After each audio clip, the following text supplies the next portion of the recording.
MA, MA इतिहास है ना। सेमेस्टर आपका तीसरा है और पेपर ये आपका दूसरा है, सेकंड पेपर है ये।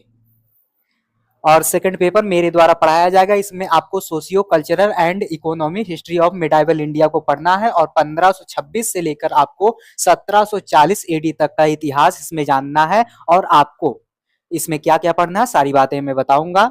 सब कुछ खल्लास हो जाएगा और रट लेना, यही सारा कुछ आएगा, इसके बाहर का कुछ भी नहीं आएगा। एग्जामिनर चाहे जो भी जिस तरह से भी क्वेश्चन पूछे ये दायरा नहीं तोड़ पाएगा।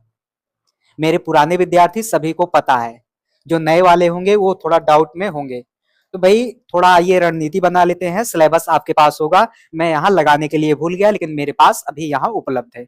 तो देखिए, मैंने आपको पहला जब लेक्चर दिया था तो उसमें बताया था जो मुगल शासक हैं उनके राजत्व का सिद्धांत, राजत्व का राजत्व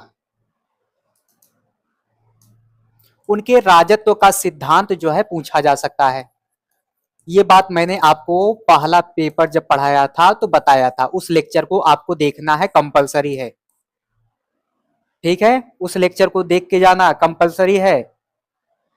आगे देखो, ये वाला क्वेश्चन आपसे पूछा जा सकता है। और मुगल प्रशासन, यहां से एक क्वेश्चन आएगा। एक क्वेश्चन जो है राजत्व के सिद्धांत से पूछा जाएगा, दूसरा क्वेश्चन जो है आपसे मुगल प्रशासन पर पूछा जाएगा।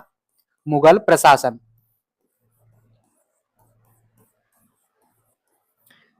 दूसरा क्वेश्चन यहां से पूछा जाएगा। अगला क्वेश्चन जो पूछा जाएगा वो यह होगा स्थापत्य कला से। किससे होगा? स्थापत्य कला से। स्थापत्य कला, यहां से आपका तीसरा क्वेश्चन पूछा जाएगा। और स्थापत्य कला में आप अकबर को देखोगे, इधर शाहजहां हो गया, तो ये स्थापत्य कला में अपना बहुत ही अच्छा योगदान देते हैं। तो आपसे स्थापत्य कला में या तो केवल और केवल जो है शाहजहां से पूछेगा या तो पूरे मुगल काल को लेकर जोड़कर पूछेगा कि मुगलों के अधीन स्थापत्य कला कैसा रहा। ये सारी बातें मैंने पेपर 1 के दौरान आपको बता दिया है और मैंने लगभग 10-12 महत्वपूर्ण क्वेश्चन सेलेक्ट करके दिया है और मैंने कहा है कि पहले और दूसरे पेपर में यही सब पूछा जाएगा। मैं बता चुका हूं, लेकिन मैं दूसरा पेपर पढ़ा रहा हूं और आप सभी उन चर्चाओं को शायद ना देखो, तो इसलिए मैं यहां भी बता दे रहा हूं दूसरे पेपर के अंतर्गत। तो यहां से कैसा क्वेश्चन पूछा जाएगा? मुगलों के अधीन स्थापत्य कला किस प्रकार का था, या शाहजहां के टाइम पर चित्रकला का जो है स्थापत्य कला के बारे में बताइए। तो ये क्वेश्चन हो जाएगा आपका। और उसके बाद अगला क्वेश्चन जो है आपसे पूछा जाएगा मुगल कालीन शिक्षा प्रणाली। ये आपका जो है साहित्य से जोड़कर क्या करेगा? साहित्य से जोड़कर, साहित्य से जोड़कर मुगल कालीन जो है शिक्षा के बारे में भी आपसे पूछा जा सकता है। और अनपढ़ आदमी जो था वो था अकबर। अनपढ़ आदमी आपका था अकबर, और अकबर अनपढ़ होते हुए भी कई सारे सुधारात्मक कार्य कर रहा था, जिसको मैं पहले पेपर में भी पढ़ा चुका हूं। और मेरी एक बात और यहां जो है गौर से सुन लो, पहले पेपर को और दूसरे पेपर को एक साथ पढ़ना, तब पहला और दूसरा पेपर देना, नहीं तो आप बहुत कुछ खो दोगे। समझ में आई बात? तो एक क्वेश्चन यहां से आ जाएगा साहित्य को जोड़कर शिक्षा से संबंधित। अगला आपका आ जाएगा धार्मिक नीति से। पेज बदलो। अगला जो है धार्मिक नीति से। धार्मिक नीति में भी अकबर की धार्मिक नीति जो है ये सबसे महत्वपूर्ण है। किसकी भैया? अकबर की। अकबर की धार्मिक नीति जो है वेरी वेरी इंपॉर्टेंट है, इसे आप जो है नोट कर लेना, ये सबसे ज्यादा महत्वपूर्ण है।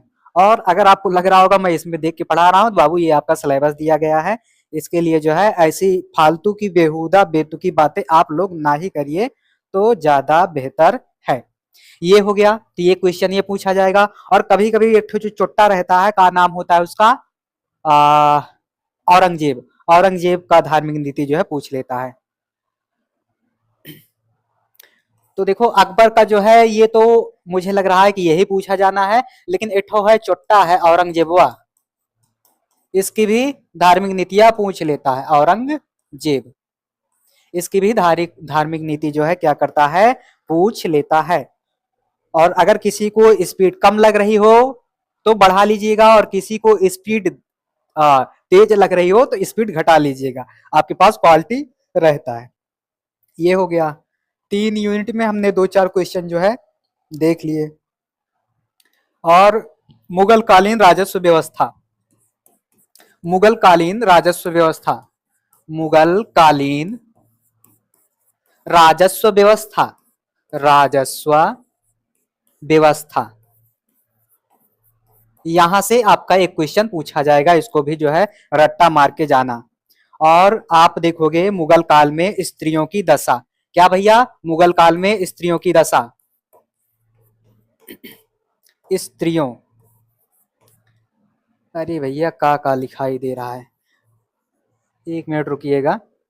मुगल काल में स्त्रियों की दशा या शिक्षा कह लो, दशा या शिक्षा, ये भी क्वेश्चन जो है आपसे पूछा जा सकता है। अगला क्वेश्चन देखो, अगला जो है आपसे पूछा जा सकता है भक्ति काल से। किससे भैया, भक्ति काल से। अगला क्वेश्चन आपका भक्ति काल से पूछा जा सकता है।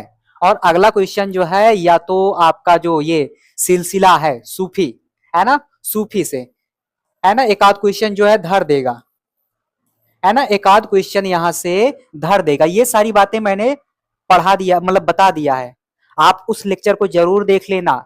मैं बार बार इसीलिए कह रहा हूं क्योंकि आपका बिल्कुल भी 1% कुछ छूटना नहीं चाहिए। जो 70 अंक का रहता है सारे के सारे आप लेकर आओ, है ना, यही मैं चाहता हूं, है ना, मैं यही चाहता हूं कि 70 में से 70 आप क्या करो भैया, लेकर आओ। शायद 70 का ही रहता है पूर्णांक हुआ, 30 आपको जो है यहाँ कॉलेज की तरफ से दिया जाता है। तो ये कुछ क्वेश्चन थे जो मैं यहाँ बता चुका हूं, लेकिन मुझे लग रहा है कि मैंने यहाँ कई सारे क्वेश्चन को छोड़ दिया है जो मैंने पहले बता दिया है। तो जो भी छूटा है आप वहां से जाकर कंप्लीट कर लो, यानी कि पहले लेक्चर से, जो पहले पेपर का लेक्चर हुआ है। तो ये सारे क्वेश्चन जो है आपके बहुत ही महत्वपूर्ण है, इन क्वेश्चनों को आप जरूर से जरूर याद करके जाना, जरूर से जरूर रट्टा मार के जाना। और मैंने बताया ना कि जैसे इतना क्वेश्चन मैंने बताया, कितना बताया मैंने आपको, 1 2 3 4 क्वेश्चन इधर बताया, उसके बाद 3 इधर, 4 3 7 हो गए, 7 2 9, 9 क्वेश्चन हो गए। अब रणनीति देखो, रणनीति, इन 9 क्वेश्चनों में से आपका जो बहुविकल्पी है यानी कि अति लघु उत्तरी है, क्या बाबू, अति लघु, जो अति लघु कुछ क्वेश्चन है वो आपके कहीं से भी बन सकते हैं।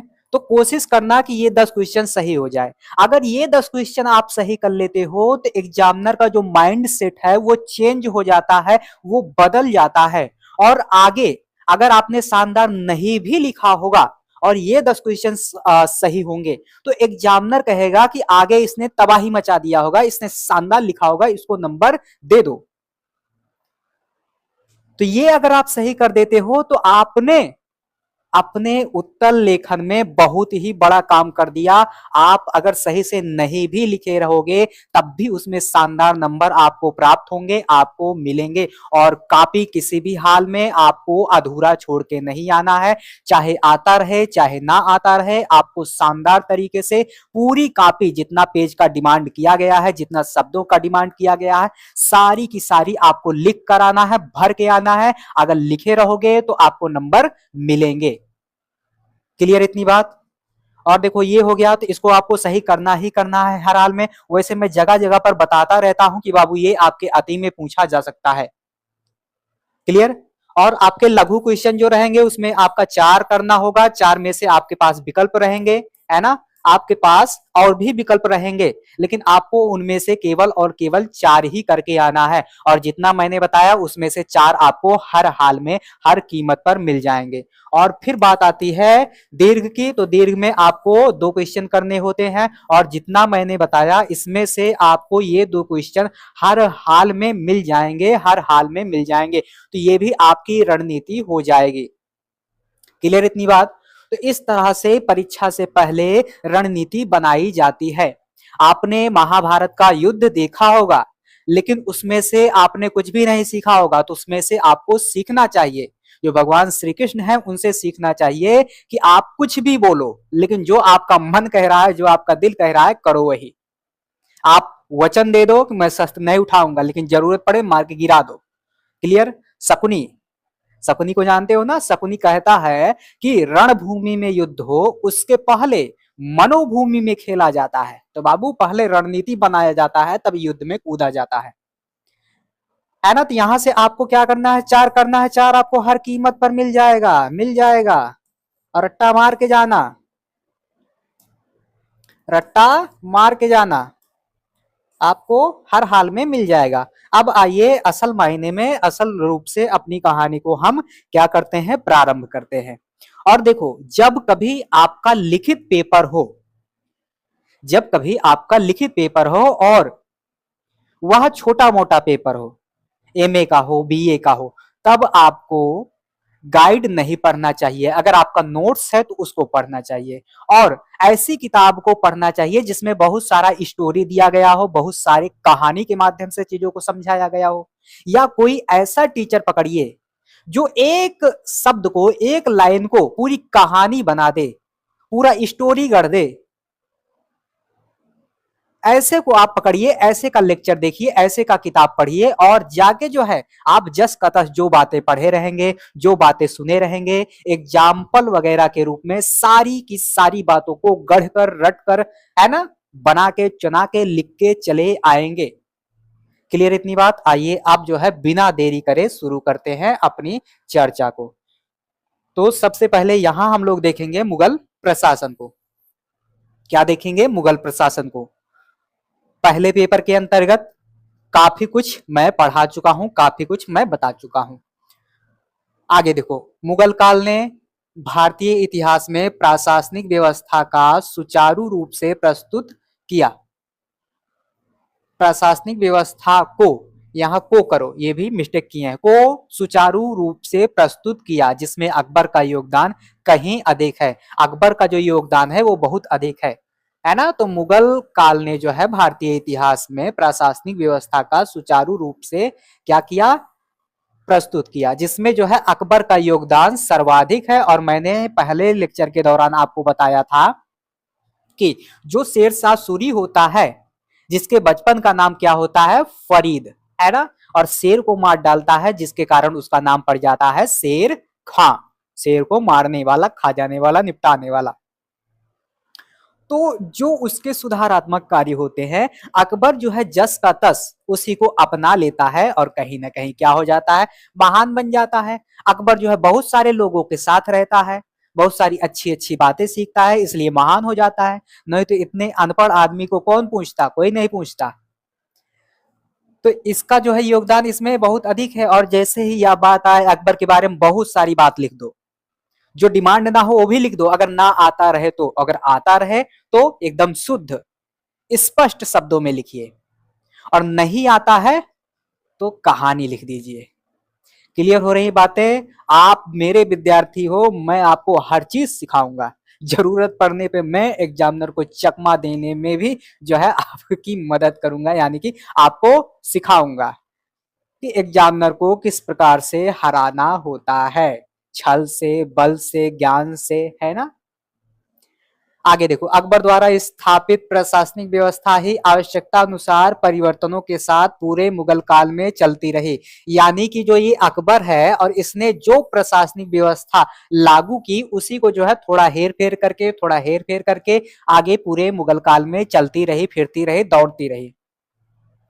जैसे मान लीजिए ये एक पेन है, ये पेन मेरे पास है ना? ये मेरे पास है। अब मेरे जब वंशज आएंगे तो इसी पेन को क्या करेंगे? मॉडिफाई कर देंगे, इसी बीच में स्प्रिंग लगा देंगे और भी तमाम चीज लगा देंगे। यानी कि ये पेन जो है मेरे पूरे परिवार में कई पीढ़ी तक चलती रहेगी। क्लियर हो रही बात है? उसी प्रकार से अकबर ने जो भी प्रशासनिक व्यवस्था लागू किया, वो जो है पूरे मुगल काल में थोड़ा थोड़ा मॉडिफाई होके वही चलती फिरती, दौड़ती, भागती रही। क्लियर हो रही बातें?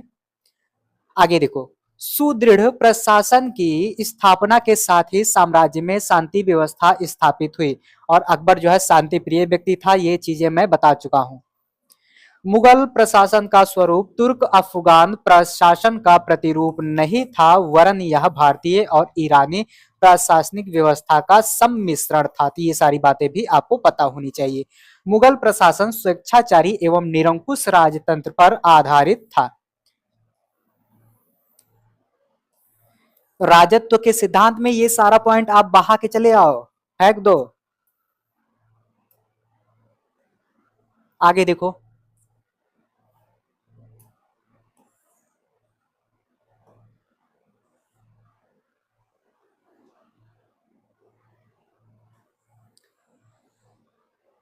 है ना। तो ये सारी बातें आपको लिखकर चले आना है। आगे देखो, यह अत्यधिक केंद्रीयकृत था।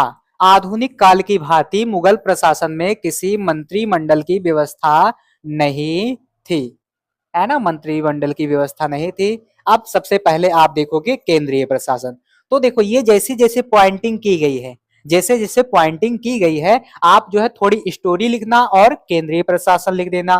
फिर उसके बाद दूसरे नंबर पर वकील लिख देना, और इसमें से एक एक दो दो लाइन उठाओ, ज्यादा कुछ नहीं करना है।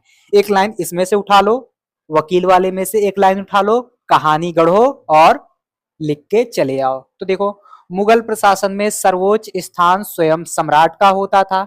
तो सम्राट जो है एक नंबर पर है, ये मैं जो है आपको लिख दे रहा हूं।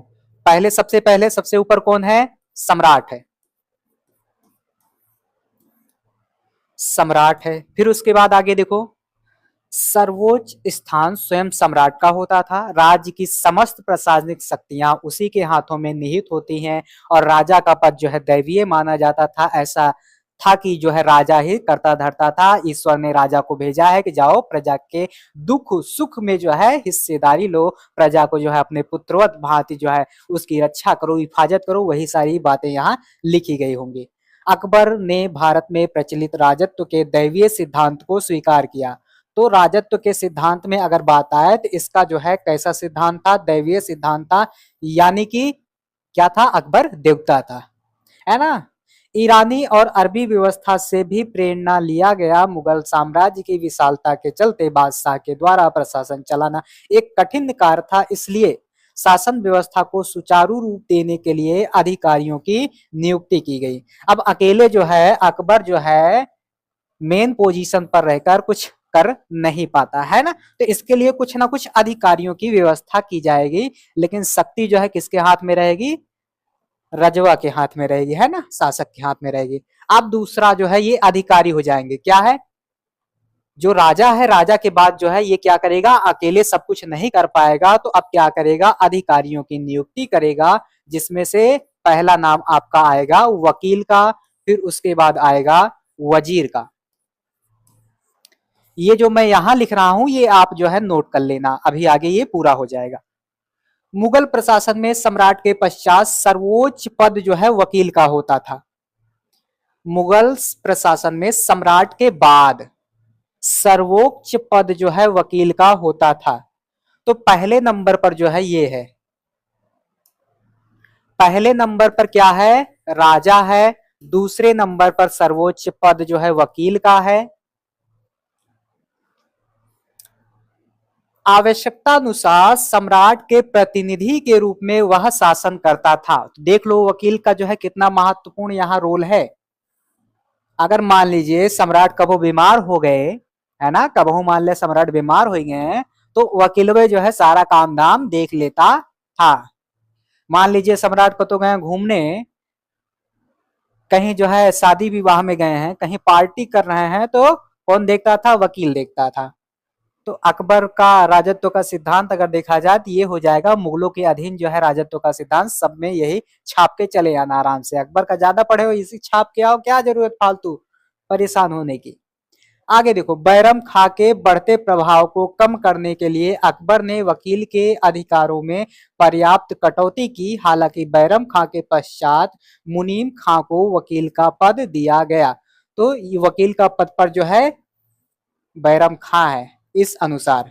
बाद में मुनीम हटाओ, इतना इतना बहुत है, इतना जो है आपके लिए बहुत है। यही दो लाइन उठाओ और आधे एक पेज का मटेरियल तैयार कर दो। कि राजा बड्डिम चला गए, राजा नेवता चला गए, राजा युद्ध में चला गए, तो वकीले जो है देख रेख करता था।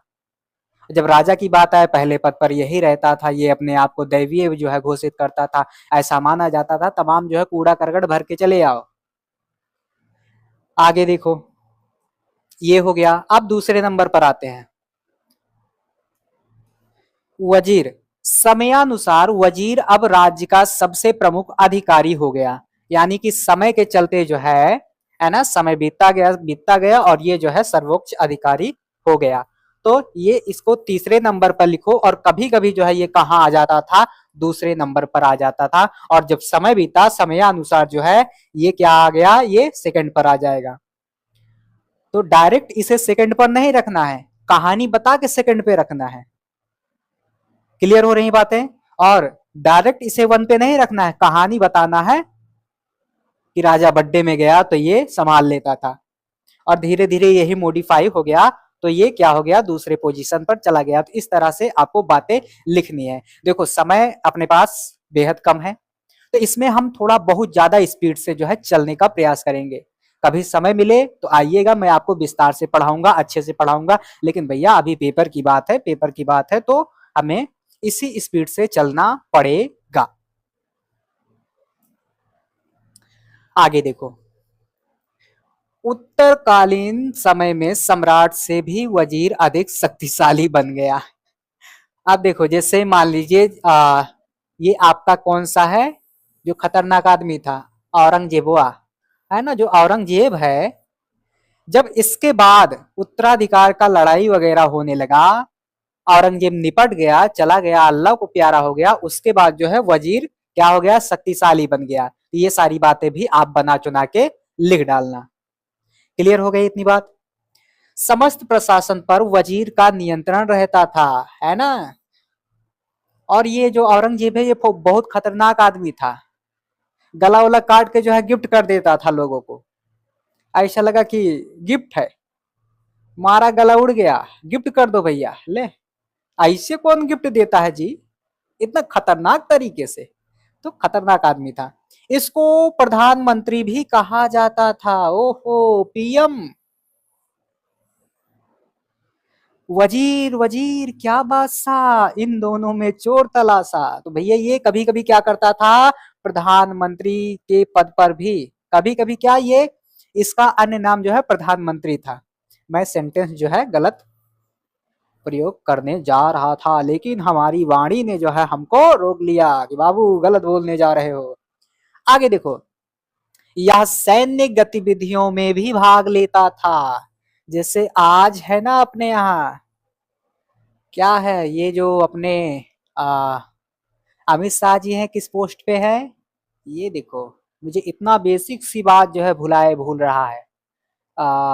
चलो अभी याद आएगा तो बताएंगे। ये कभी कभी जो है सैन्य गतिविधियों में भी भाग ले लेता था। अर्थ विभाग का प्रधान होने के नाते वह दीवाने आल्प भी कहा जाता था। लो भैया, अर्थ विभागो एकरे हाथ में हो गया। वैसे वजीर की दो श्रेणियां थी, वजीर तनफीज, इसको नहीं जानना है, वजीर तफाविज, इसको भी नहीं जानना है। बादशाह अपने किसी पदाधिकारी को शक्तिशाली नहीं होने देना चाहता था, इसी उद्देश्य से उसने अनेक दीवानों की नियुक्ति की। ये बात आपके लिए जरूरी हो जाती है। और मैं जितना हाईलाइट करते जा रहा हूं, यही बिंदु आपको यहां जानना है, इसी पर जो है आपको काम करना है। क्लियर हो रही बातें? हाँ। दीवाने खालसा, अब ये कुछ दीवानों को नियुक्त करेगा। पहले नंबर पर क्या है, बादशाह है। फिर उसके बाद क्या है, वकील है। और वकील का पद जो है वो मॉडिफाई हुआ। मॉडिफाई होने के बाद क्या हुआ, वजीर में तब्दील हो गया। और वजीर शक्तिशाली ना हो इसके लिए कौन सा पद आएगा, दीवान का पद आएगा। क्या आएगा, दीवान का पद आएगा। तो ये मॉडिफाई होके वजीर में तब्दील हो गया। अब वजीर शक्तिशाली ना हो इसके लिए किसका पद आएगा, दीवान का पद आएगा। तीसरे नंबर पर लिखो दीवान, है ना, दीवान का पद आएगा। अब दीवान में जो है कई सारे दीवान होंगे, आगे पढ़ते हैं। अभी ये वाली स्लाइड जो है कंप्लीट हो जाएगी तो और अच्छा आपको देखने में लगेगा। दीवाने खालसा, दीवाने खालसा का क्या काम था? साम्राज्य की खालसा भूमिका, साम्राज्य की खालसा भूमिका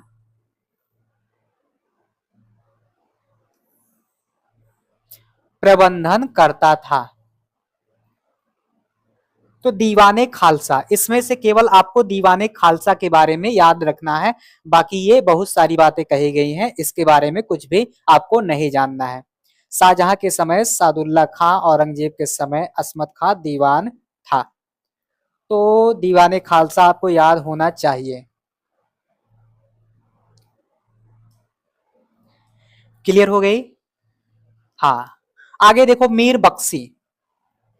मीर बख्शी जो है ये सैन्य विभाग का प्रधान होता था, और मीर समा ये जो है बादशाह के गृह का प्रधान अधिकारी होता था। ये बात आपको नोट करनी है। वह राजकीय व मनसबदारों की सेना, सेना के वेतन, उनके अस्त्र शस्त्र युद्ध के अवसर पर। अब देखो, ये जो मीर बख्शी है ये किसका अधिकारी है? सैन्य विभाग का अधिकारी। तो इसका जिम्मा कैसा होगा? सैन्य प्रबंधन वगैरह से संबंधित होगा। क्लियर हो रही बातें?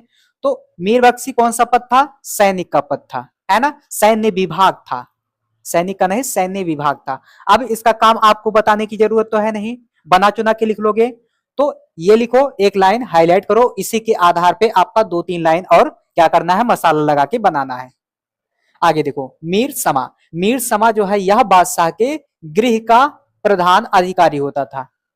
गृह मतलब बादशाह कहाँ सोई हैं, बादशाह कहाँ उठी हैं, बादशाह कहाँ बैठी हैं, मतलब बादशाह कहाँ सोएंगे, बादशाह कहाँ उठेंगे, बादशाह कहाँ बैठेंगे, यानी कि घरे का प्रधान होता था। जैसे आजकल मुखिया होता है एक ठो घर में, है ना? वो सारा फैसला लेता है, सारा निर्णय लेता है कि घर का इस सदस्य कहाँ जाएगा, घर का उस सदस्य कहाँ जाएगा, सारा जिम्मेदारी लेता है ना, सारा कुछ बताता है। तो वैसे ई आदमी था।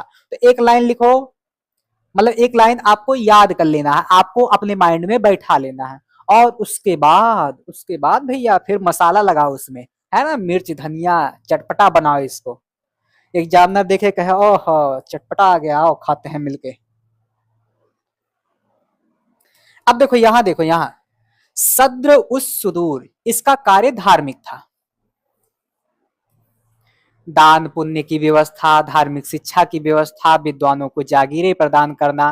तो इसमें धार्मिक शिक्षा की व्यवस्था, जागीरें प्रदान करना और इस्लाम के कानूनों के पालन की सुनिश्चित व्यवस्था को देखना उसका प्रमुख कर्तव्य था। तो ये सारी बातें आप याद कर लेना, और इसे जो है आप कहाँ यूज करोगे? जब भक्ति सूफी वाला कॉन्सेप्ट आएगा या क्वेश्चन पूछा जाएगा तो वहां भी इसका उपयोग कर सकते हो। अकबर की धार्मिक नीतियों में भी इसका उपयोग कर सकते हो। किसी भी शासक का अगर धार्मिक नीति पूछा जाए उसमें भी आप उपयोग कर सकते हो, और प्रशासन से संबंधित, राजत्व के सिद्धांत से संबंधित उसमें भी ये सारी लाइनों का उपयोग आप आराम से कर सकते हो, आसानी से कर सकते हो। इतनी बात समझ में आ गई? बस इतना ही आप देखो। आगे देखो, इसमें क्या कहा जा रहा है?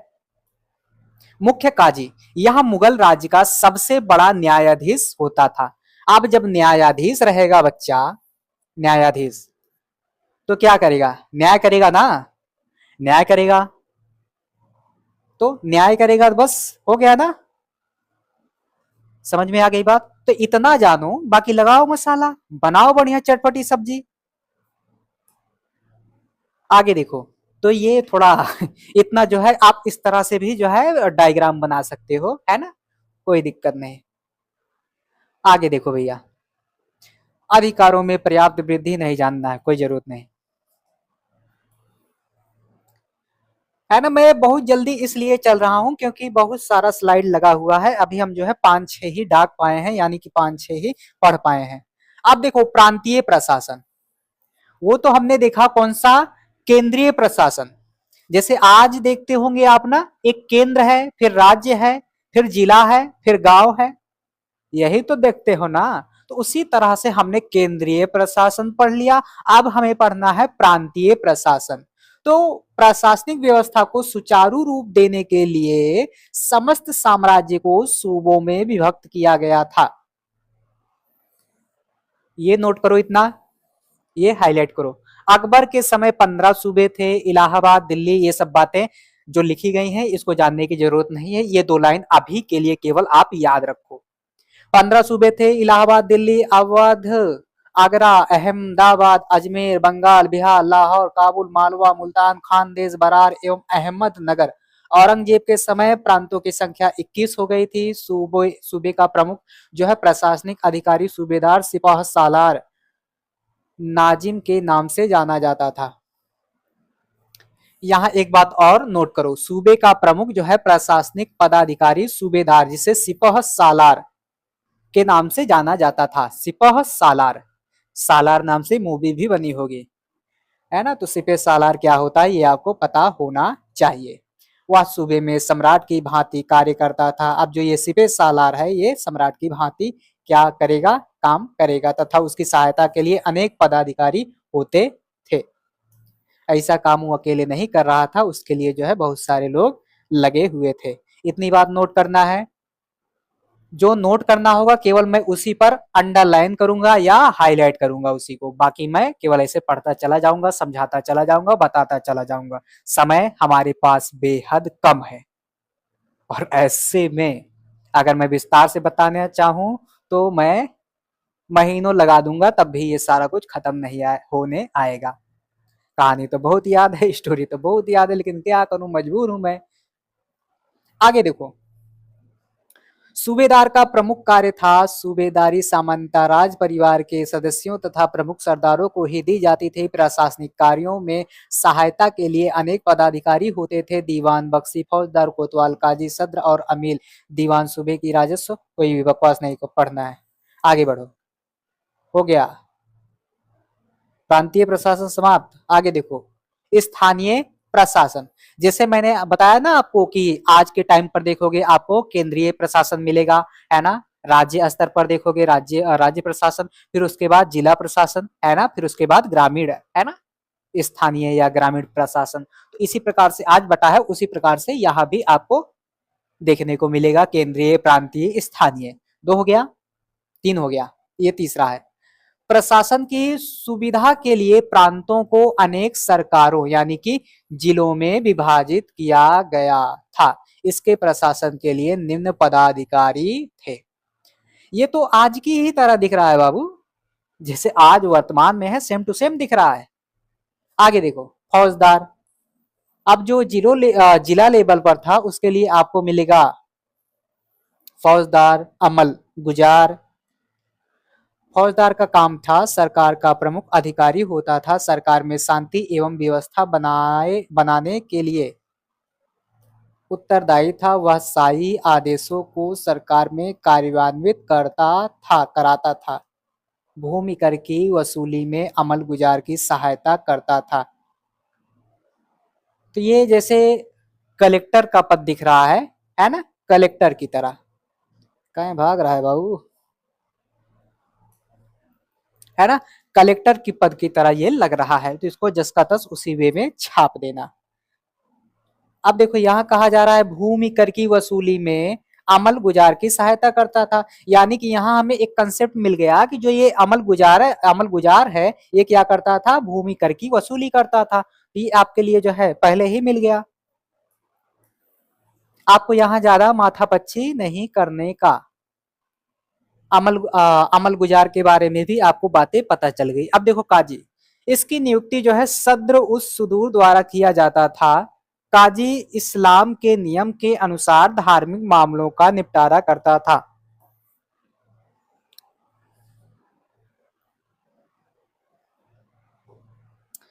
काजी का पद जो है आपको याद कर लेना है। काजी भैया धर्म वगैरह पर बोलेंगे और क्या करेंगे। तो ये इतनी बात आपको समझ में आ गई, है ना, इतनी बात समझ में आ गई। हालांकि मुझे ऐसा लग रहा है कि आप सभी के अल्ले पल्ले बातें नहीं पड़ रही होंगी, लेकिन फिर भी कुछ ना कुछ तो करना ही पड़ेगा, समझना तो पड़ेगा ही। और आप पहले भी पढ़ चुके होंगे, अगर नहीं पढ़े हैं तब भी कोई दिक्कत नहीं है। अब यहाँ देखो खजानादार, यह कोषाध्यक्ष होता था। नाम से ही जो है इसके ज्ञात हो रहा है खजाना। जैसे ही खजाना की बात आए आप जो है खूब भर भर के लिखिए। खजाने की देख रेख करता था, खजाने को कोई खाली ना कर सके, है ना। और लोगों से जो है उसका विवरण मांगता था कि बाबू तुम कितना खजाना खर्च कर रहे हो, कितना खजाना दे रहे हो, सारी बातें लिखो, क्या जरूरत है परेशान होने की फालतू यहाँ। आगे देखो, हो गया। पटवारी वगैरह देखो, पटवारी, पटवारी का कानून गो लिपिक की भांति कार्य करते थे। प्रत्येक फरगना में कानूनगो नियुक्त किया जाता था। कानूनगो परगने का उपज और भूमि कर की जमा तथा बकाया राशि का पूरा ब्यौरा देखता था। तो यहाँ जो है कानूनगो, यहाँ जो है कानूनगो आपके लिए इंपॉर्टेंट हो जाएगा। पटवारी के बारे में आपको पता ही है ना, लेखपाल। ये हो गई बात इतनी भैया कंप्लीट। सैन्य व्यवस्था, सैन्य व्यवस्था, अब देखो पीछे हमने कई सारे अधिकारियों का जिक्र किया, है ना, पीछे हमने कई सारे अधिकारियों का जिक्र किया। अब सैन्य व्यवस्था के बारे में थोड़ी सी इनको बात बताइए, और उसके बाद जितने भी सैन्य अधिकारियों का मैंने नाम बताया जिसका था जो है यहाँ छाप दीजिए। तो जो पीछे आपने थोड़ा थोड़ा समझा वही जो है यहाँ लाके छाप दीजिए, सब चिपका दीजिए। मुगलों में हमेशा एक शक्तिशाली सेना रखने की समर्थता थी, यानी कि ये लोग जो है क्या करते थे, शक्तिशाली सेना बनाए रखते थे। ऐसा औरंगजेब के समय तक चलता रहा। अब देखो जो कहानी चलेगी औरंगजेब तक चलेगी, क्योंकि बाबर देखो, बाबर जब आता है युद्ध में ही बिजी रहता है, उसको जो है और काफी सारा कुछ करने का समय नहीं मिल पाता है। नहीं तो बाबर अगर कुछ टाइम और रुका होता पता नहीं क्या क्या कर देता। हुमायूं अगर जीवन भर लड़खड़ाता ना तो पता नहीं क्या क्या कर देता। अगर शेरशाह सूरी उसे मारकर विदा न करता तो पता नहीं क्या क्या करके गया होता। अगर शेरशाह सूरी जो है मारा ना होता तो पता नहीं कितने और सुधार करके जाता, है ना। तो वही सारी बातें हैं यहाँ, वही सब कुछ लिखिएगा। लेकिन उत्तरकालीन मुगल ऐसा करने में समर्थ थे। उन्होंने अपनी शक्ति को खो दी। बाबर ने तोप खाने का सफल प्रयोग किया तो अकबर ने मुगलों की सैनिक व्यवस्था को सुचारू रूप से व्यवस्थित करने में जो है अहम योगदान दिया। मनसबदार, ये मनसबदार वाला जो बात है अभी आगे जो है शायद इसके बारे में और भी विस्तार से दिया होगा। प्रथम जो है मनसबदार और उसके सैनिक थे। मनसबदार भी जो है आपका क्या है, राजस्व व्यवस्था और मनसबदारी जो है ये भी आपके लिए क्या हो जाएगी, इंपॉर्टेंट हो जाएगी। अभी आगे दिया गया होगा तो मैं अच्छे से आपको बताऊंगा। मनसब और उसके सैनिक थे। इससे सैनिक अधिकारी को मनसब दिया जाता था। प्रत्येक मनसबदार अपनी स्वेच्छा से सैनिकों की भर्ती करता था। ये मनसबदारी के बारे में यहाँ बात कही जा रही है तो इसको यही आप नोट कर लो, क्योंकि मनसबदारी भैया आपका इंपॉर्टेंट है। सैनिकों को भर्ती करता था, बादशाह उनको मनसब के हिसाब से वेतन देता था। अधिकांशतया मनसबदार अपनी जाति के सैनिकों को ही अपनी सेना में भर्ती करते थे। द्वितीय आहदी सैनिक होते थे। तो इतनी बात अभी जानो। और देखो हम लोग एक एक घंटे में लगभग 2 क्लास करेंगे, नहीं तो एक ही में जो है सारा निपटा देंगे, है ना। 1 घंटे से ज्यादा चर्चा नहीं लेने का। और 1-2 घंटे में हम कितना भी कोशिश करें, है ना, कितना भी कोशिश करें सब चीजों को कंप्लीट, मतलब अगर स्पीड अगर इतनी तेज ना हो तो हम सारी चीजों को कंप्लीट नहीं कर पाएंगे। तो इसलिए मैं थोड़ा तेज चल रहा हूँ, थोड़ा आपके ये बातें जो है ऊपर से भी उड़ रही होंगी, लेकिन क्या करोगे भाई, अब 1-2 घंटे में निपटाना हुआ तो ऐसे ही निपटेगा। मनसबदारी व्यवस्था, मनसबदारी व्यवस्था इसमें लिखो आप वेरी इंपॉर्टेंट, क्योंकि ये आपके पेपर 1 के सिलेबस में भी है, पेपर 2 के सिलेबस में भी एकदम पूर्ण रूप से स्पष्ट करके दे दिया गया है। तो मनसबदारी व्यवस्था से क्वेश्चन हर हाल में आना है, पहले में नहीं पूछा जाएगा तो दूसरे में हर हाल में आना ही आना पड़ेगा इसको। क्लियर। अब देखो मुगल, इसको हम थोड़ा विस्तार से समझते हैं। मुगलों की सैन्य व्यवस्था का मुख्य आधार मनसबदारी प्रथा थी। टाइटल बना रहे हैं इतिहासकार महोदय, अपनी किताब लिख रहे हैं। तो यह व्यवस्था अकबर के समय में आरंभ हुई। उसने मनसब की कई श्रेणियां बनाई। अकबर के समय में सबसे छोटा मनसब 10 और अधिकतया मनसब 7,000 का था। इनको एक निश्चित सवार भी रखने की इजाजत थी। जात के आधार पर मनसबदार का वेतन और पद निश्चित किया जाता था। वेतन नगद या जागीर के रूप में दिया जाता था। जो वेतन दिया जा रहा है या तो नगद दे दिया जाता था या तो उतना जगह जमीन दे दिया जाता था, जागीर दे दिया जाता था, ताकि जाओ बाबू तुम लोग ऐश करो, है ना। इसमें दो प्रकार के जो मनसबदारी व्यवस्था है, इसमें दो टाइप के जो है पद होते थे। एक होता था जात और एक होता था सवार। क्या होता था? एक होता था जात और एक होता था सवार। और इन्हीं दोनों के आधार पर इन्हें घोड़े वगैरह रखने की जो है सुविधा मिलती थी। इसी आधार पर इन्हें जो है वेतन वगैरह दिया जाता था, है ना। इतनी बातें समझ में आ रही होंगी। अभी जब मैं अलग से पढ़ाता तो इसको जो है कम से कम आधे एक घंटे तो मैं इसी को केवल समझाता, है ना। अगर मैं फ्री क्लास ले रहा होता तो कम से कम इसे मैं आधे एक घंटे तो मान के चलिए, इतनी देर तक मैं इसे समझाता और आपको एकदम क्लियर हो जाता। मनसबदारी व्यवस्था का अकबर के समय काफी विकास हुआ। तो ये विकास जो है आरंभ जो है किसके टाइम पर हो रहा है, ये आपको जो है जरूर याद रखे रहना है। औरंगजेब के समय मनसबदारों की संख्या करीब 12,000 तक थी। इस व्यवस्था में काफी त्रुटि थी, जिसे घोड़ों के दागने एवं सैनिकों का खाता रखने की व्यवस्था करके दूर किया जाता था या गया था।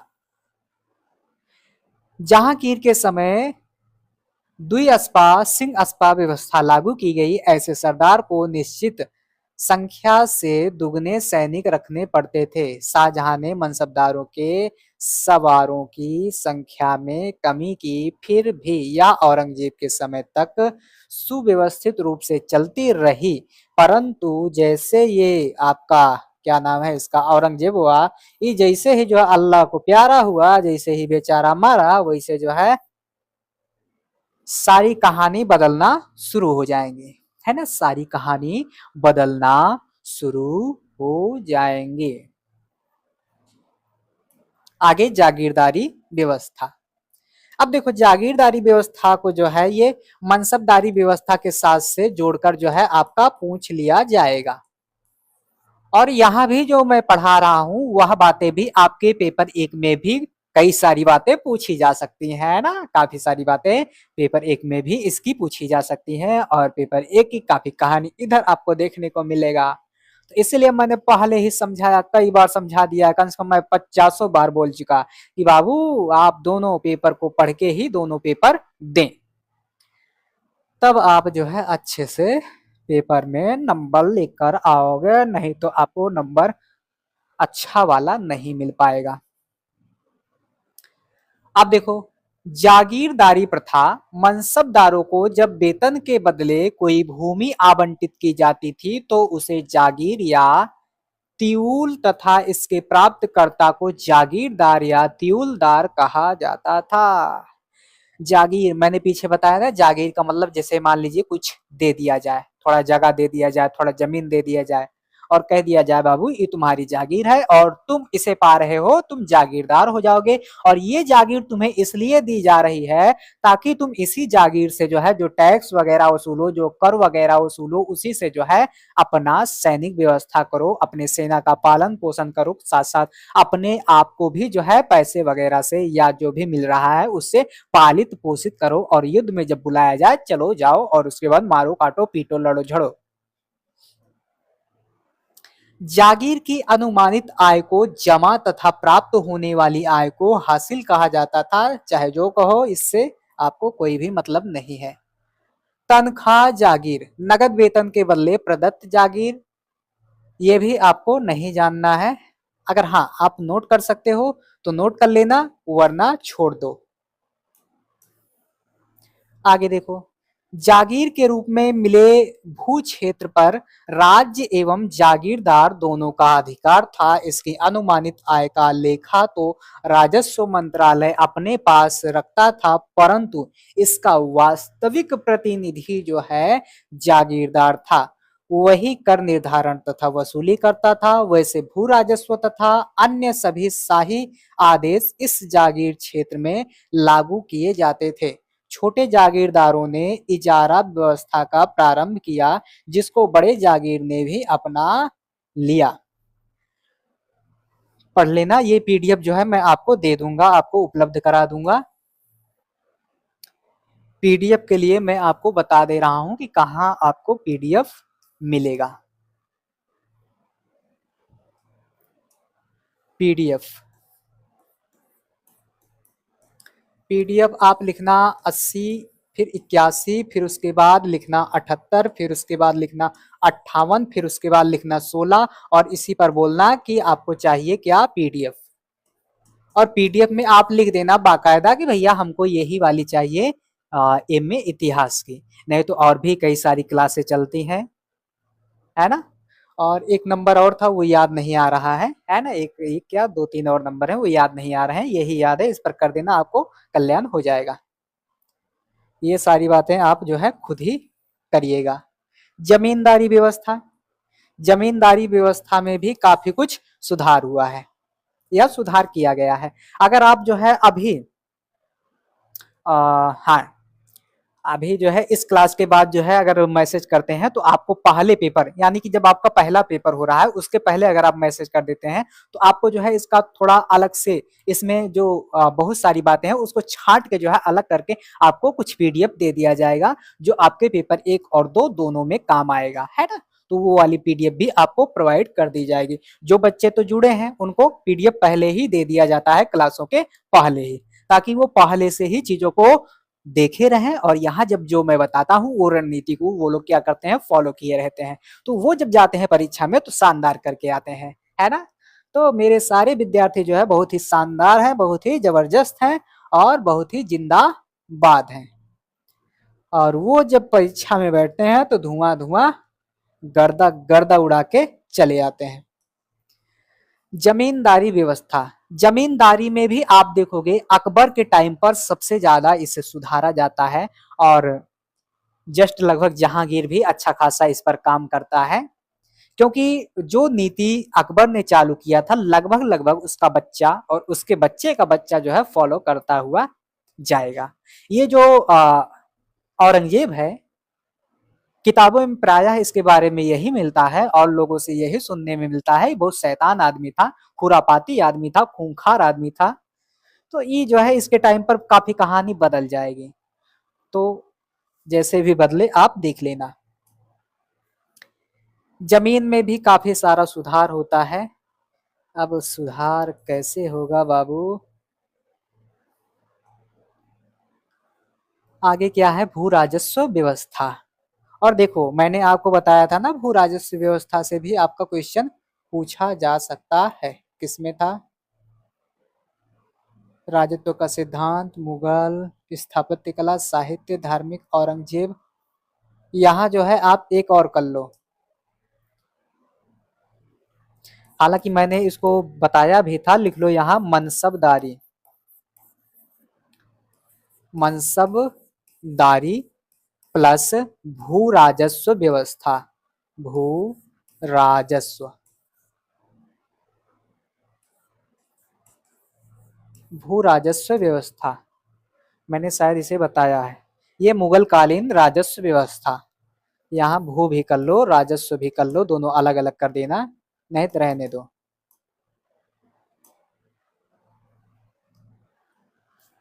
तो मनसबदारी और भू राजस्व व्यवस्था भी आप जो है नोट किए रहना। आगे बढ़ते हैं। मुगल कालीन भू राजस्व व्यवस्था से अपनी कहानी को शुरू करते हैं और यह खंड आपके लिए महत्वपूर्ण हो जाता है।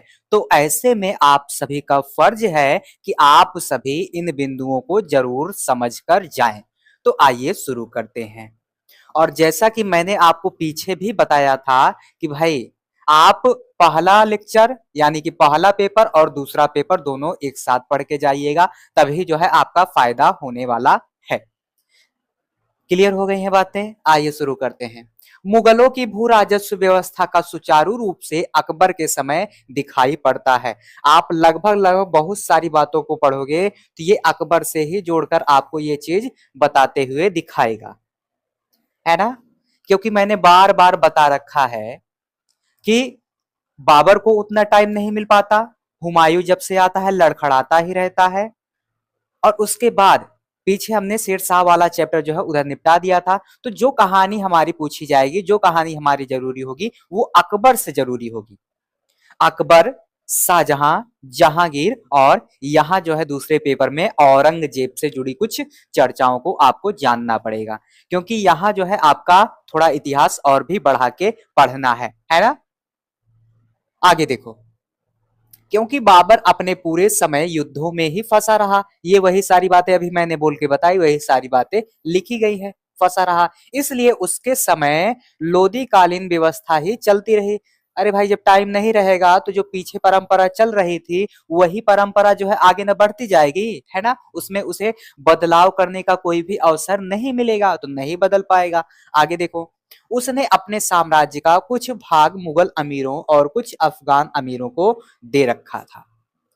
जो बाबर है ये कुछ जो साम्राज्य वगैरह है किसको किसको दे रखा है? जो मुगल अमीर हैं और जो अफगान अमीर हैं उनको दे रखा है कि बाबू तुम इस पर जो है चलाते रहो शासन वगैरह। आगे देखो, कन्नौज से बिहार तक का क्षेत्र अफगान वजहदारों को दे रखा था। वजहदार वह होते थे जिनको एक निश्चित क्षेत्र प्रदत्त किया जाता था। वजहदार यानी कि जिसको कुछ जमीन दे दिया जाता था उनको जो है यहाँ वजहदार बताया गया है। आगे देखो, बस केवल इसे आप सुनते जाओ, अपने आप ही क्लियर हो जाएगा। दो चार बार अगर सुन लोगे तो अपने आप ही क्लियर हो जाएगा, आपको ज्यादा स्टोरी जो है ढूंढने की जरूरत नहीं पड़ेगी। परीक्षा से एक दो दिन पहले अगर आप कोई लेक्चर देख के जाते हो, सुन के जाते हो, तो वो आपका बहुत ही फायदा करता है, क्योंकि आपने ताजा ताजा सुना होता है और जस का तस जाके उतार के चले आओ पेपर में। जिससे प्राप्त भू राजस्व वे अपने परिवार तथा सैनिकों पर व्यय करते थे, यानी कि जो जमीन इसको मिलता था उससे ये लोग सैनिकों वगैरह को वेतन देते थे और अपना पालन पोषण करते थे। ये बात तो आपको भी पता होगी। धीरे धीरे ये वजहदार नष्ट होते गए, खत्म होते गए। तब बाबर ने आदेश दिया कि उसके राजस्व आवंटन का 30% वसूल लिया जाएगा। हुमायूं के समय कोई विशेष परिवर्तन नहीं दिखाई पड़ता है, यानी कि जो बाबर के टाइम पे चल रहा है लगभग लगभग सेम टू सेम जो है हुमायूं के टाइम पर चलेगा। वैसे हुमायूं कहाँ कितना दिन टिका ही था, है ना? मारा मारा फिर रहा था, फिर हूं मैं मारा मारा गाना बज रहा था इसके टाइम पे। इसके समय में एक खर बार अनाज पर 2 बाबरी तथा 4 टंके भू राजस्व के रूप में लिया जाता था। तो आपको केवल यही एक लाइन जो है चिपका देनी है इसके बारे में, और भी जो फालतू की बातें आपको पता हो उसको बता देना है, ये फालतू की चीजें नहीं लिखना है, क्योंकि आप लिख रहे हो और जो आप लिखोगे एग्जामिनर उसी पर नंबर देगा। तो भाई जब नहीं चीजें समझ में आ रही हैं तो जो वैसे ही लिख के चले आओ, तो ये कुछ चीजें जो है आपके लिए महत्वपूर्ण हो जाती हैं। शेर शाह ने अपने शासनकाल में इस व्यवस्था में व्यापक परिवर्तन किया। हमने पीछे पढ़ा कि जो बाबर है, बाबर को उतना टाइम नहीं मिला, तो जो लोदियों के टाइम पर व्यवस्था चली आ रही थी उसको अपना लिया, और फिर इधर हुमायूं को टाइम नहीं मिला तो इसने बाबर वाली परंपरा को क्या किया? अपना लिया। अब लेकिन यहां बहुत विस्तार से जो है बहुत अच्छी तरीके से परिवर्तन आएगा, और वह परिवर्तन करेगा शेरशाह सूरी, है ना? शेरशाह सूरी। तो ये क्या करेगा? परिवर्तन करेगा। अब इसके परिवर्तन जो है महत्वपूर्ण हो जाते हैं, और आपने अगर पहला पेपर देखा होगा तो इससे भी क्वेश्चन जो है अच्छे खासे पूछे गए हैं। बाबर वाले में खानवा का युद्ध पूछ लिया है, अकबर के कई सारे जो है नीति नियम वगैरह से जुड़े तमाम चीजों को पूछ लिया है ना? तो इसी तरह से जो क्वेश्चन मैंने शुरुआत में बताए हैं, पहले लेक्चर में बताए हैं, वो इससे जो है पूरा का पूरा जो है मुझे नहीं लग रहा है कि उसके बाहर का आएगा। वैसे जितना मैंने पढ़ाया था लगभग लगभग जो है बहुविकल्पी में 2-4 छोड़ दो, बाकी सारा का सारा जो है लगभग लगभग आपको मिला है अगर आपने ध्यान से पढ़ा हो तो, है ना? लगभग लगभग आपको सारे मिले हैं। तो हमने देखा कि इसके टाइम पर व्यापक परिवर्तन हो रहे हैं। अब ये परिवर्तन जो है किस प्रकार से होंगे आगे हमें देखना है। जिसने अकबर के लिए एक नींव की तरह काम किया। अब देखो, मैंने शुरुआत में या किसी लेक्चर के दौरान आपको बताया होगा कि बहुत सारे सुधारात्मक कार्य शेर शाह द्वारा होता है और उसको जस का तस अकबर जो है अपना लेता है। या ये कह लो कि इसी से अकबर के प्रशासन की नींव तैयार हो रही है। अकबर के सुधारों की नींव तैयार करके कौन चला के जा रहा है? शेरशाह। और इसी नींव को जो है, नींव की मजबूती को तो इसने दे दिया। अब इसी पर जो है चाहे 4 तल्ला का घर बनाओ, चाहे 6 तल का घर बनाओ, चाहे और बड़ा बड़ा मंजिला का तल बनाओ, है ना, छत और डालो आराम से। तो नींव तो मजबूत करके चला गया। अब छत बनाएगा कोई भी बना लेगा, अच्छे से बना लेगा। दीवार बनाओ, छत बनाओ, तो नींव तैयार करके ये क्या किया? चला गया। लगान की राशि निश्चित करने के उद्देश्य से शेरशाह ने राज्य की समस्त भूमि की माप करवाई। ये आपके लिए शेरशाह सूरी वाला महत्वपूर्ण हो जाएगा, अकबर वाला महत्वपूर्ण हो जाएगा। सभी कृषि योग्य भूमि को उपज के आधार पर क्रमशः उत्तम, मध्यम और निम्न श्रेणी में विभक्त किया। अब देखो भैया, जब ये 3 श्रेणी में विभक्त कर रहा है, यानी कि उत्तम यानी कि सबसे अच्छी भूमि, यानी कि मीडियम अच्छी भूमि और सबसे कम अच्छी भूमि, तो ये जो है 3 प्रकार से बांटेगा। तो इसका जो है टैक्स वगैरह भी 3 रूपों में विभक्त हो जाएगा, है ना, होगा ना। हाँ, श्रेणी में विभक्त किया। तीनों प्रकार की भूमि में उपज का औसत पैदावार तैयार करवाया तथा उपज का 1/3 भाग लगान निश्चित किया। यानी कि जितना आपके खेत में पैदा हो रहा है उसका 1/3 भाग आपको लगान के रूप में देना होगा। ये अच्छी बात है ना। नहीं तो पता चला कि किसी के खेत में कुछ हो ही नहीं रहा है ना, कुछ हो ही नहीं रहा है और तब भी उस पर टैक्स वही लगा हो, तो ऐसे में किसान कहां से देगा? नहीं दे पाएगा ना। तो ये अच्छी बात है, जितना उपज हो रहा है उसका लगाओ, है ना, उसमें से दो। पता चला किसी बार सूखा आ गया और आपने टैक्स जो है उतना ही निश्चित कर दिया है, तो कैसे दे पाएगा? नहीं दे पाएगा ना। तो एक प्रकार से ये अच्छी व्यवस्था है।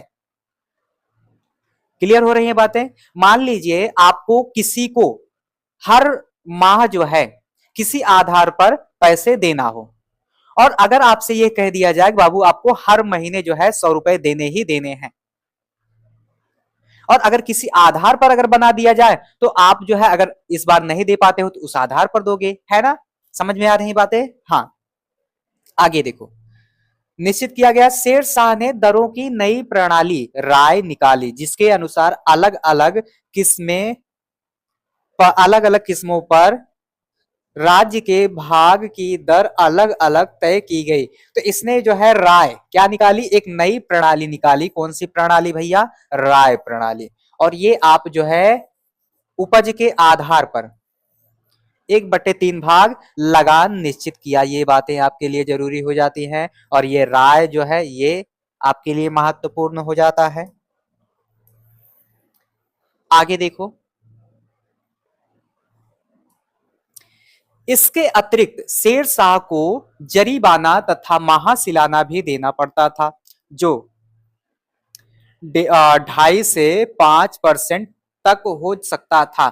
शेरशाह ने किसानों के लिए सुरक्षित कोष की स्थापना की। इसमें प्रत्येक किसान को प्रति बीघा यानी कि 200 बहलोल टंका की दर से धन देना पड़ता था। बहलोल टंका, ये जो बहलोल टंका है, ऐसा मुझे लग रहा है कि पहले पेपर में पूछा गया है क्या? आप सभी कमेंट में बताइएगा। मुझे लग रहा है पूछा गया है, मैंने ध्यान से देखा नहीं पेपर, शायद ऐसे कुछ करके एक क्वेश्चन था। तो ऐसे क्वेश्चन जो है बीच बीच में आप देखे रहा करिए। शेरशाह के समय लगान निश्चित करने के 3 तरीके अपनाए गए थे। पहला था गल्ला बक्सी, दूसरा था नस्क और तीसरा था आपका मुक्तई या कनतूत तथा नगद जस्ती। शेरशाह के समय प्रत्येक किसान को पट्टा दिया जाता था तथा किसानों से क्या लिखा है भैया? कबूरी नयत, ये सा है कि ना है? ये कबूरी नयत लिखवाई जाती थी। कबूलियत, हाँ ये ला है। कबूलियत लिखवाई जाती थी। देखो जैसे पट्टा वाला सचार जो है अभी भी है ना, अभी भी ग्राम प्रधान के माध्यम से लोगों को पट्टा वगैरह दिया जाता है। और जब पट्टा वगैरह दिया जाता है तो उनको जो है कुछ चीजें उसके साथ दी जाती है कि बाबू आपके नाम पे ये पट्टा हुआ है ना। तो ये वही व्यवस्था है, इसको इस तरह से समझो आधुनिक पट्टे वाले से। आगे देखो, ये तो शेरशाह सूरी वाली हो गई। यद्यपि अकबर के समय आय के अन्य स्रोत भी थे, लेकिन प्रमुख राजकीय आय का स्रोत भूमि कर यानी कि लगान था।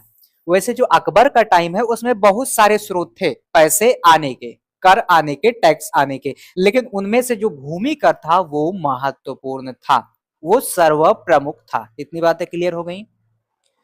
अकबर के समय समस्त भूमि खालसा, जागीर, जमींदारी एवं सरायुगल अथवा इनाम में विभाजित थी। तो इसके टाइम पर जो भूमि है वो खालसा, जागीर, जमींदार, यही तीन आप नोट रखना, इसमें विभाजित थी। ठीक है, इन समझ लो खालसा, जागीर और जमींदार में विभाजित थी। इतना तीन आपको याद कर लेना है, बस आगे जो भी ये फालतू चीज लिखी गई नहीं जानना है। राज्य की विजित और व्यक्तिगत भूमि को खालसा भूमि के नाम से जाना जाता था।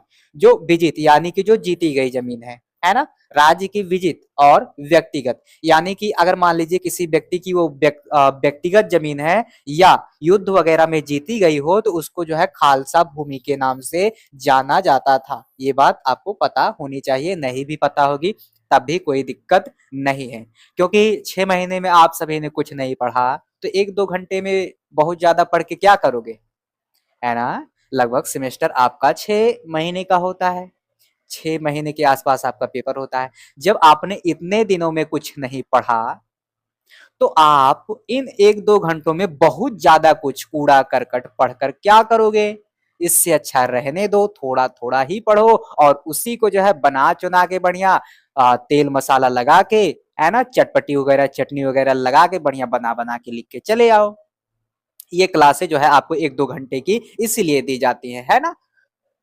आगे देखो भैया, राज्य की ओर से धार्मिक व्यक्तियों, विद्वानों इत्यादि को इनाम, वजीफा, सरयुगल यानी कि मध्यमास भूमि दी जाती थी। ये इनाम वाली जो भूमि है, इनाम वाली, इनामो जो है सरल लग रही है आप, ये इनाम वाली भूमि है। ये किसको दिया जाता था, जो धार्मिक व्यक्ति है ना, विद्वान हो गया। जैसे मान लीजिए राजा कभी खुश हो गया, गए राजा के कान में कुछ गा दिए, है ना, राजा के महल में कुछ गा दिए, कौनो गाना गा दिए, है ना, ठुकरा के मेरा प्यार मेरा इंतकाम देखेगी, राजा खुश हो गया, इनाम दो बच्चे को। और कौनो गया गा दिया, देखा तुम्हें तो ऐसा लगा, राजा और खुश हो गया। अरे भैया जमीन दो, अरे वजीर दो इसको जमीन, जमीन पा जाता था बेचारा, है ना। तो ये वही सब है इनाम उनाम। और कभी कभी तो कोनो कोनो फिल्मों में हम देखते हैं ऐसे जो है कंठी उंठी पहना रहता है, बहुत सारा माला वाला निकाल के फेंक देता है, ले जाओ ऐस करो बच्चों। राजा है भाई, पैसा है, ये है पैसा रहेगा तो कोई भी फेंकेगा, है ना, ले जाओ। अकबर जागीरदारों से असंतुष्ट था। अरे भैया जागीरदारों ने इसका क्या बिगाड़ दिया जो असंतुष्ट हो गया, इसलिए वह इस व्यवस्था को समाप्त करना चाहता था। जागीरदारों से ये असंतुष्ट था, है ना, लग रहा है अकबर का ये लोग खजाना वजाना जो है कम कर रहे थे, तो इसलिए ये खत्म करना चाहता था। और आगे देखो, 1774 में वह सभी जागीरों को खालसा में परिवर्तन करना चाहता था, लेकिन ऐसा नहीं कर सका। अकबर ने इनाम जमीन को बांटने के लिए साम्राज्य को यानी कि बंद करना चाहता था, लेकिन कौनो जो है इसको रोक लिया होगा और मारा पीटने का धमकी दिया होगा, है ना, कि बाबू ऐसा मत करो, या और कोनो कारण रहा होगा कि बाबू हमारा लड़का बच्चा जो है अनाथ हो ही जाएगा, तुम हमसे ये सारा कुछ मत छीनो। आगे देखते हैं, 6 प्रांतों में विभक्त किया तथा बिना किसी भेदभाव के वितरण किया। इसमें अकबर ने जो व्यवस्था किया वह यह कि इनाम में जो भूमि प्रदान की, इसमें आधी ऐसी होती थी जिस पर खेती का विस्तार करना होता था। इससे अकबर को काफी लाभ हुआ। जो इनाम वाली भूमि दी जाती थी, अब यह कहा जाता था कि भैया जो आधे से ज्यादा आपकी जमीन है उस पर क्या होनी चाहिए, फसल वगैरह उगाओ, और जब फसल वगैरह उगाओगे थोड़ा बहुत हमको भी दे देना। तो इससे क्या हुआ, अकबरवा को लाभ हो गया। और हाँ, कौनो भी व्यक्ति अगर क्लिप काट के वायरल किया ना, तो एक एक का मुंह हम तोड़ देंगे। कोनो कोनो बार जो है कोनो ऐसा शब्द निकल जाता है मुख से, या मान लीजिए उदाहरण के तौर पर निकल जाता है, तो कुछ लोग तो उसको जाकर वायरल करते हैं, अरे भैया ऐसा मत करना, है ना।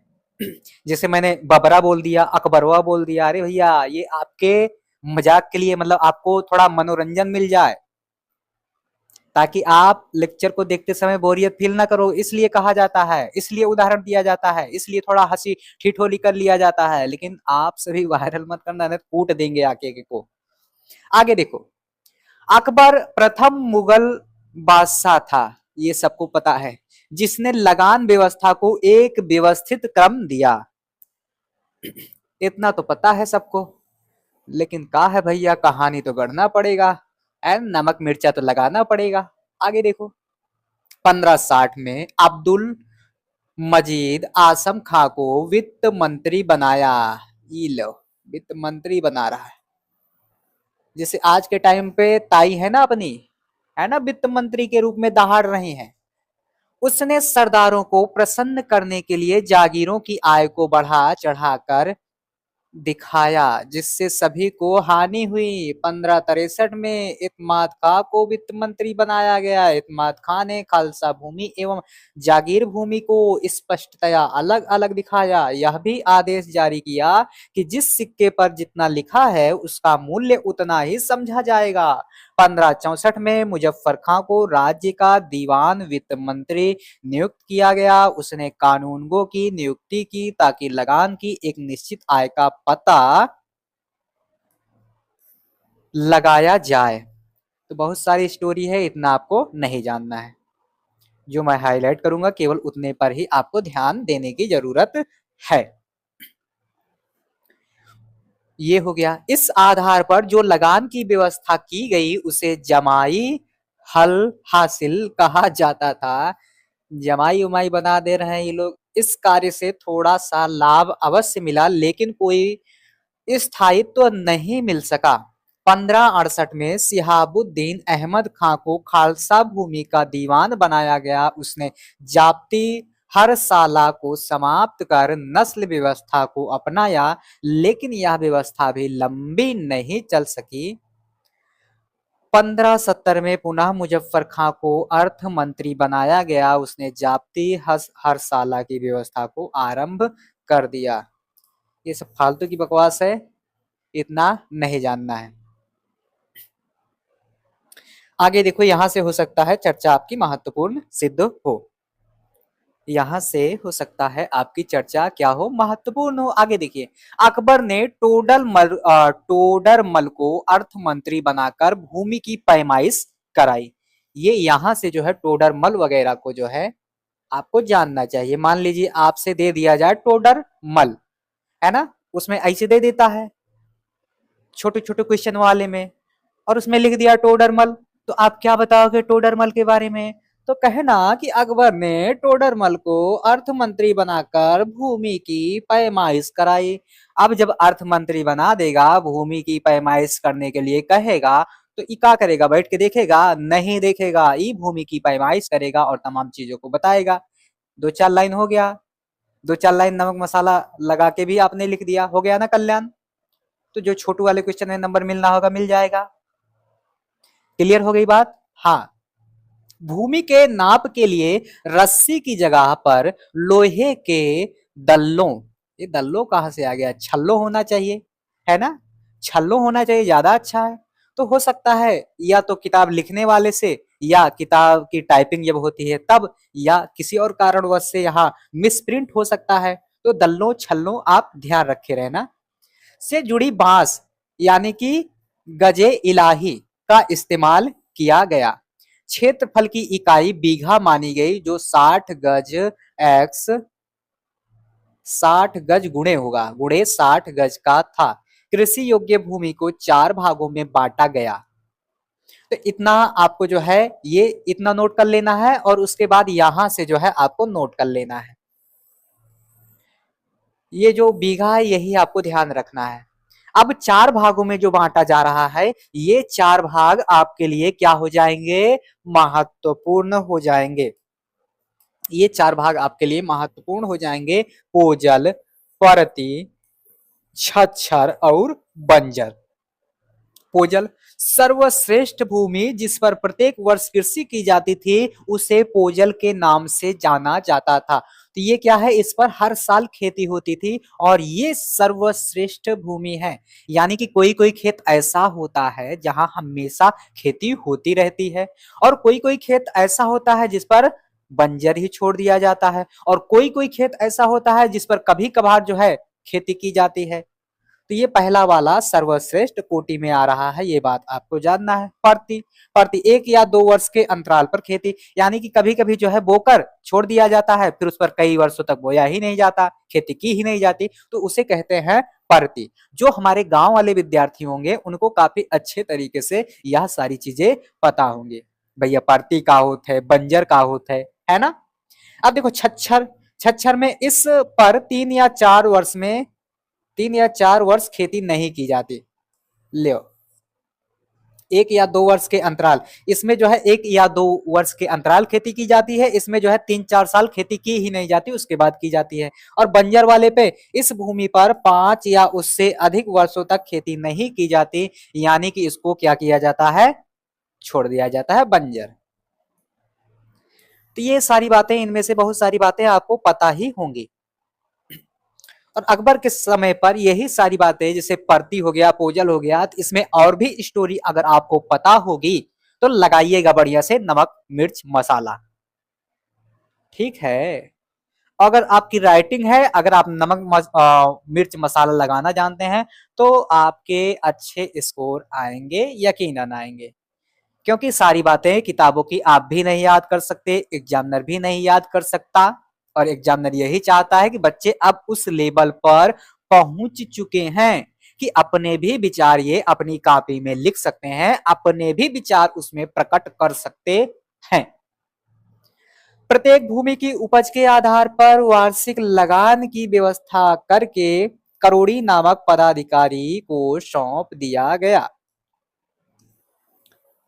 करोड़ी, आगे देखो, लेकिन यह संतोषप्रद व्यवस्था नहीं दिखाई पड़ी, तो अकबर ने टोडरमल की सहायता से 1580 में 10 साला प्रबंध यानी कि जब्ती जाप्ती व्यवस्था लागू किया। इस व्यवस्था के तहत यानी कि अकबर ने कहा कि टोडरमल भैया ये व्यवस्था जो ना तो लागू करे, यहाँ ये उतना ठीक ना दिखा दिया हमका, बदलता है थोड़ से तो मजा आई याद।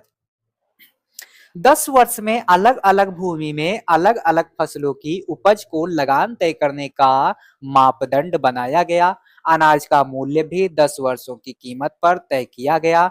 मुगल प्रशासन में किसानों से उपज का 1/3 भाग लगान के रूप में लिया जाता था। यही आपने किसमें देखा, शेरशाह सूरी वाले में देखा था। तो मैंने आपको पीछे भी बताया था, जस का तस ये भी अपनाएगा, ये भी जो है कॉपी करेगा, है ना, जिसे कॉपी करते हैं ना फिल्मिया में। एक तो कोनो फिल्म बनाएगा, दूसरे की कॉपी करके बन जाएगी, तो सेम टू सेम यही कॉपी कर रहा है, और अनपढ़ आदमी जो है का हो जाएगा, महान हो जाएगा। तो महान किसके दम पे ये बन रहा है, उस दम में एक दम है शेरशाह सूरी।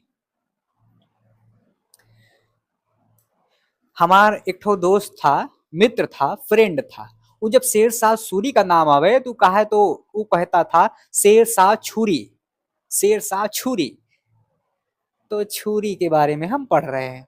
इससे राज्य के साथ साथ किसानों को भी फायदा था, लेकिन यह दसाला प्रणाली पूरे भारत में लागू नहीं थी। यह प्रणाली लाहौर से इलाहाबाद और मालवा तथा गुजरात में ही लागू थी। जो क्षेत्र छूट गए थे वहां बटाई अथवा गल्ला बख्शी, नस्क अथवा कनकूत व्यवस्था प्रचलित थी। किसानों को जमीन का स्वामित्व दे दिया गया था। किसानों के लिए तकावी ऋण की व्यवस्था की गई। आकस्मिक विपत्ति के समय भू राजस्व की माफी की व्यवस्था की गई थी। ये लाइन आप नोट कर लो, ये आपके लिए जरूरी हो जाएगी। आकस्मिक विपत्ति के समय भू राजस्व की माफी की व्यवस्था की गई थी, तो इसीलिए अकबर महान हो जाता है। उस महानता में एक पॉइंट आप भी लिख सकते हो। किसानों को अत्याचारों से बचाने का पूरा प्रबंध किया गया, किसान जो है वो परेशान ना हो इसका भी व्यवस्था किया गया, ये भी बात आपके लिए जरूरी हो जाती है। वैसे अकबर की व्यवस्था भी एक प्रकार की रैयत वाड़ी व्यवस्था का ही रूप थी। रैयत वाड़ी व्यवस्था अगर मैंने आपको सेकंड सेमेस्टर में नहीं पढ़ाया था तो आगे मैं आपको पढ़ाऊंगा, और मेरे जिन भी विद्यार्थियों ने एनसीईआरटी की चर्चा की होगी और खासकर आधुनिक भारत को जब मैंने पढ़ाया था तो वहां मैंने आपको महालवारी व्यवस्था, रैयतवारी व्यवस्था और एक बंदोबस्त करके नाम से आता था अस्थाई बंदोबस्त, ये सारी बातें मैंने आपको पढ़ाया है।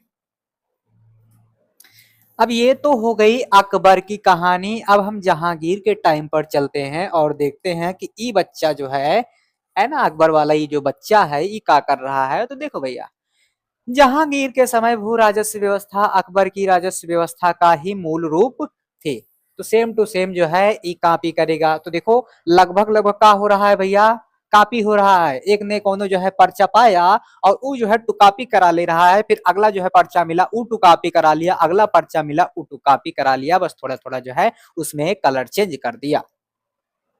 उसने परिवर्तन नहीं उसमें परिवर्तन नहीं दिखाई देता, पर प्रबंधन थोड़ा ढीला हो गया। अगर इतनी भी लाइन अगर आप समझ जाते हो कि जो सारा कुछ अकबर के टाइम पे चल रहा था, इसने भी कुछ अदला बदला नहीं और उन व्यवस्थाओं में थोड़ा ढीलापन कर दिया। तो यही दो तीन लाइन लिखो, पूरी की पूरी कहानी जो है आपकी बन गई, पूरी की पूरी कहानी बन गई। फालतू का पोथा पढ़ने की कोई भी जरूरत नहीं है। क्लियर हो रही बात है? लगाओ नमक मिर्च और बनाओ अच्छी सी तरकारी। जहांगीर ने दहसाला पद्धति को, ये वही सारी बातें हैं, बस हो गया खत्म। ये वही जस का तस जो है इसमें भी छाप के आना, जो अकबर वो वाले में पढ़े हो, है ना, जो अकबर वाले भैया में पढ़े हो वही जो है यहाँ भी आपको जहांगीर वाले में छाप के आना है। अब मुद्रा व्यवस्था के बारे में थोड़ी सी जानकारी ले लेते हैं। अब देखो यहाँ भी अकबर से ही शुरू कर रहे हैं। अकबर के समय से मुद्रा व्यवस्था में परिवर्तन दिखाई पड़ता है।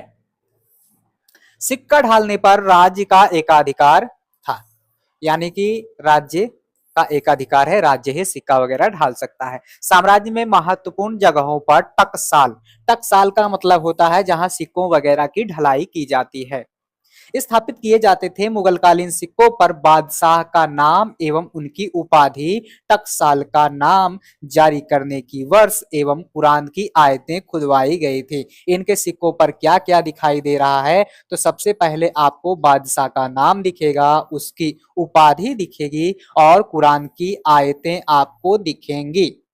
और कभी कभी रेयर केस में आपको टकसाल का नाम, कि किस टकसाल से ये सिक्का जारी किया जा रहा है। जैसे कंपनी होती है ना, तो कंपनी अपना लोगो लगा के देती है ना। जैसे मान लीजिए ये कोई एक जैकेट है, तो इस पे देखो कंपनी ने अपना लोगो लगा के दिया है, भैया इस कंपनी का ये प्रोडक्ट है, तो वैसे ये दे देता है टकसाल। इस टकसाल से जो है ये सिक्का ढाला गया है। इतनी बात समझ में आ गई। जहांगीर के कुछ सिक्कों पर उसकी आकृति एवं नूरजहां का नाम भी लिखता है, और मैंने आपको पहले और दूसरे पेपर में बताया था कि भैया जो नूरजहां है, इस नूरजहां से क्वेश्चन पूछा जाएगा, और नूरजहां से आपके पहले पेपर में क्वेश्चन बन गया, क्योंकि जहांगीर ने नूरजहां को अपना क्या दे दिया था, दिल दे दिया था निकाल के, तो इसका प्रभाव जो है बहुत ज्यादा हो जाएगा। क्लियर हो रही हैं बातें? तो जहांगीर के कुछ सिक्कों पर उसकी आकृति यानी कि उसकी फोटो, जैसे आज नोटों पर आप फोटो देखते हो उसी तरह से इसकी फोटो और नूरजहां का नाम, तुम नूरे जहां हो, है ना। तो नूरजहां का नाम भी। औरंगजेब क्या खुरापात करता है ये देखते हैं। औरंगजेब ने सिक्का पर कलमा खुदवाना बंद करवा दिया। अब यहाँ देखो जो आयत वगैरह खुदवाया जा रहा है, अब औरंगजेब आएगा तो कहेगा भैया कलमा वलमा खुदवाना बंद कर दो। इस समय दिल्ली, लाहौर, जौनपुर, पटना, सूरत आदि नगरों में टकसाल स्थापित किए गए। इसके टाइम पर जो है कुछ महत्वपूर्ण जगहों पर जो है टकसाल स्थापित किए गए थे, लेकिन अब जो है टकसालों की संख्या में जो है बढ़ोतरी कर दी जाएगी, जैसे दिल्ली हो गया, लाहौर हो गया, जौनपुर हो गया, पटना हो गया, सूरत हो गया। तो एक दो भी आपको याद रहते हैं, दिल्ली लिख देना बहुत बहुत है। नहीं याद हो रहा है, दिल्ली लिख दो, हो गया, कल्याण हो गया। तो हो गया ना, मुद्रा वाली व्यवस्था हो गई। अब आगे देखो, आगे और क्या बातें बताई जा रही हैं।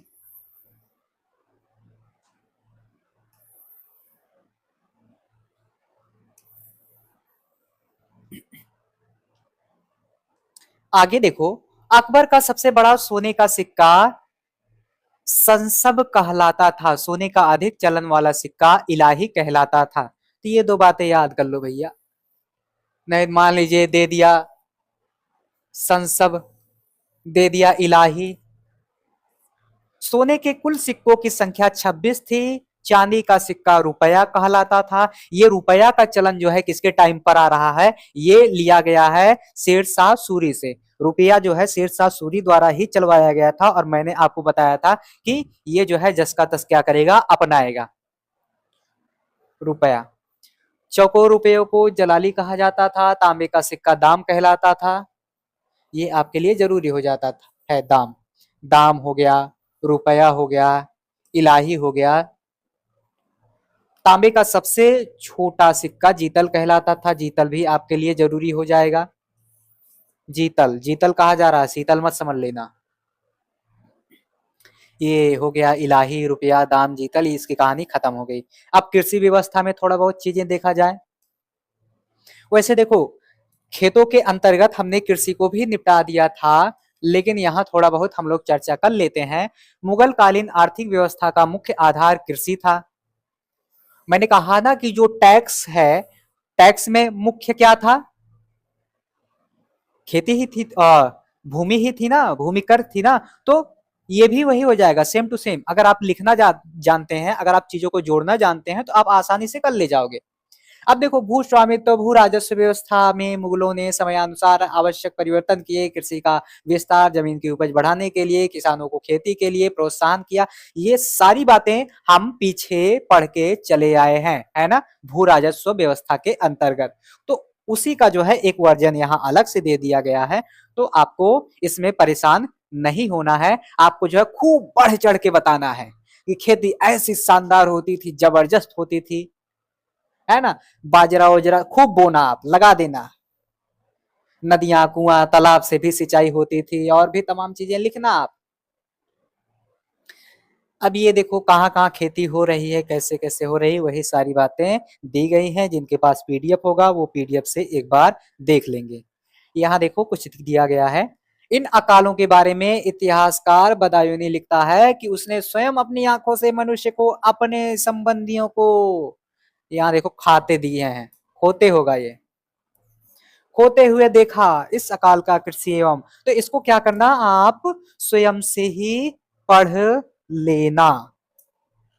पीडीएफ आप तक पहुंच गई होगी, और जिन तक पीडीएफ नहीं पहुंची है वो बता देंगे।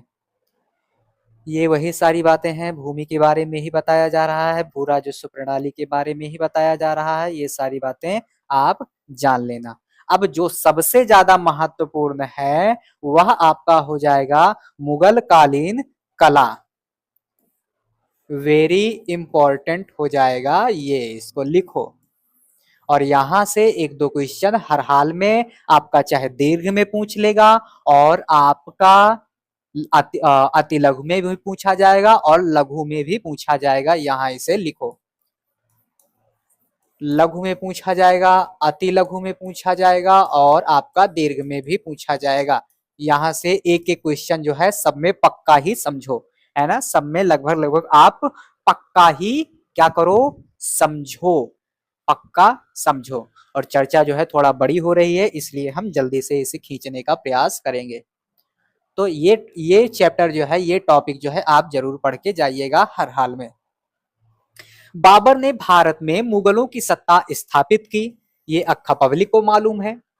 उसी के साथ एक बार फिर केंद्रीय स्थापत्य कला का पुनर्जागरण दिखाई पड़ता है। यानी कि उसी के साथ जो है क्या हुआ, जो कला है उसका पुनर्जागरण यानी कि फिर से जागना दिखाई पड़ता है। इतना ही नहीं, एक विशेष शैली का भी विकास हुआ। यह ना कि नई शुरुआत हो जाए, ओकरे साथे जो ना है बहुत का होता है, नई शैली के भी विकास भवा। समझ में आवत यह बात? हाँ, आवत हुआ, जिसे विद्वानों ने मुगल स्थापत्य शैली, इंडो पार्सियन स्थापत्य कला शैली तथा इंडो सार्सेनिक स्थापत्य कला शैली की संज्ञा से विभूषित किया। मुगल स्थापत्य शैली, इनकी शैली कैसी हुई भैया? मुगल स्थापत्य शैली कहलाई। मुगल स्थापत्य शैली कहलाई। इसी को आप कह सकते हो इंडो पर्सियन, इंडो पर्सियन स्थापत्य कला शैली। इतनी बात समझ में आई? तो ये आपको याद रखना है, जो जो बिंदु हाईलाइट कर रहा हूं। बाबर के आगमन से भारत का सांस्कृतिक संबंध मध्य एशिया से पुनः स्थापित हो गया। और देखोगे आप, उसका जहांगीर था कि शाहजहां था, ऐसे कुछ करके जो है क्वेश्चन आपसे पूछा गया था कि उसका जो है इससे मध्य एशिया से संबंध बताओ। शायद शाहजहां का पूछा था पहले पेपर में, है ना? तो देखो, ये सारी चीजें देख सकते हो। अगर ये वाली पीडीएफ आपने अच्छे से पढ़ा होता तो यही वाली चर्चा वहां भी लिख देता, मजा आ जाता। इस तरह मुगल स्थापत्य कला, जिसका विकास बाबर के आगमन के पश्चात हुआ, अकबर, जहांगीर तथा शाहजहां के शासनकाल में अपनी चरम सीमा पर दिखाई पड़ती है। और ये लाइन आप जो है ऐसे जस का तस याद कर लीजिए कि एक के बाद एक उसमें बेहतरी दिखाई पड़ने लगेगी। एक बार आप पढ़ोगे ये सारी चीजें आसानी से समझ में आ जाएंगी। स्थापत्य कला के चरमोत्कर्ष के कारण ही शाहजहां का शासन काल स्वर्ण युग कहलाता है। तो आपसे मैंने आपको बता भी दिया था क्वेश्चन कि इसका काल स्वर्ण युग क्यों कहला रहा है, तो इसी के कारण कहला रहा है। स्थापत्य कला के क्षेत्र में मुगलों की प्रमुख देन भवनों के साथ साथ बाग बगीचों की योजना थी। यानी कि आप देखोगे तो आपको मिलेगा चार बाग शैली। क्या मिलेगा? चार बाग शैली। चार बाग शैली में बागों को जो है चार भागों में डिवाइड किया जाता था और बीच में या तो नाली बना दी जाती थी जिसमें पानी बहता था, है ना, साफ स्वच्छ। अभी मैं आगे अगर लगा होगा तो बताऊंगा अच्छे तरीके से। अब देखो एक एक करके हम निपटाते हैं सबको। सबसे पहले हम यहाँ बाबर द्वारा निर्मित तीन इमारतें ही आज बड़ी हैं। पानीपत का काबुली बाग, रुहेलखंड में संबल की जामा मस्जिद, आगरा के लोदी किले की मस्जिद। बाबर के आदेश पर ही अयोध्या में अब्दुल वकी ने एक मस्जिद का निर्माण कराया। हुमायूं को इमारतें बनवाने का ज्यादा समय नहीं मिला। तो बाबर के टाइम पे जो है कुछ दो चार चीजें यहाँ दिखाई दे रही हैं। तो ये बाबर वाले में जो बाबरी मस्जिद करके कुछ आता है, तो वो सब में आप मत जाइएगा, है ना, कि अयोध्या में जो है ना, जो तमाम प्रकार के माइंडसेट आपको भटकाया जाता है, बाबरी मस्जिद वगैरह, तो ये सब आप उसमें मत जाना। आप केवल पढ़ लो, जाओ लिख के चले आओ, फालतू की चीजों में आपको उलझना नहीं है। अगर आप उलझते हो तो आप अपने मार्ग से भटक जाते हो, तो भटकना बिल्कुल भी नहीं है। होगा जो होगा, बाद में उसके लिए जो है लड़ाई करना, झगड़ा करना, कुछ भी करना, लेकिन अभी आप केवल और केवल पढ़ाई करो। हुमायूं को उतना टाइम नहीं मिला तो ये भी कुछ अनवा बनवा नहीं पाया था। ये दो चार बातें हैं, जान लेना इसको। आगे देखो,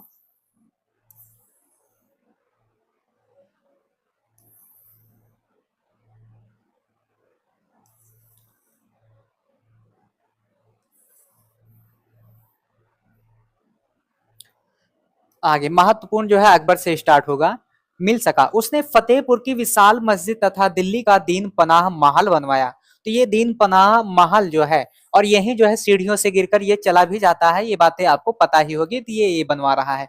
उसने आगरा और हिसार के फतेहाबाद नगर में 2 मस्जिदें बनवाई, पर वो अब खंडहर हो गई। इसकी कोई विशेषता दिखाई नहीं पड़ती। हिंदू मुस्लिम स्थापत्य कला का सबसे सर्वश्रेष्ठ नमूना शेर शाह का मकबरा है। ये आप यहां से नोट करो, हिंदू मुस्लिम स्थापत्य कला का सबसे सर्वश्रेष्ठ नमूना शेर शाह का मकबरा है। इसे स्वयं शेर शाह ने सासाराम में झील के बीच में बनवाया है। शेर शाह ने पुरानी दिल्ली का किला दीन पनाह को गिरवा कर बनवाया था। इसके भीतर एक कुनहा नामक सर्वश्रेष्ठ मस्जिद बनवाया था। तो ये 2 बातें अभी आपको यहाँ याद रखनी है। शेर शाह का मकबरा ये कहाँ है? तो सहसाराम में है। किसने बनवाया? तो स्वयं शेर शाह ने ही बनवाया था। ये बातें आपको 3 लाइन नोट रखनी है।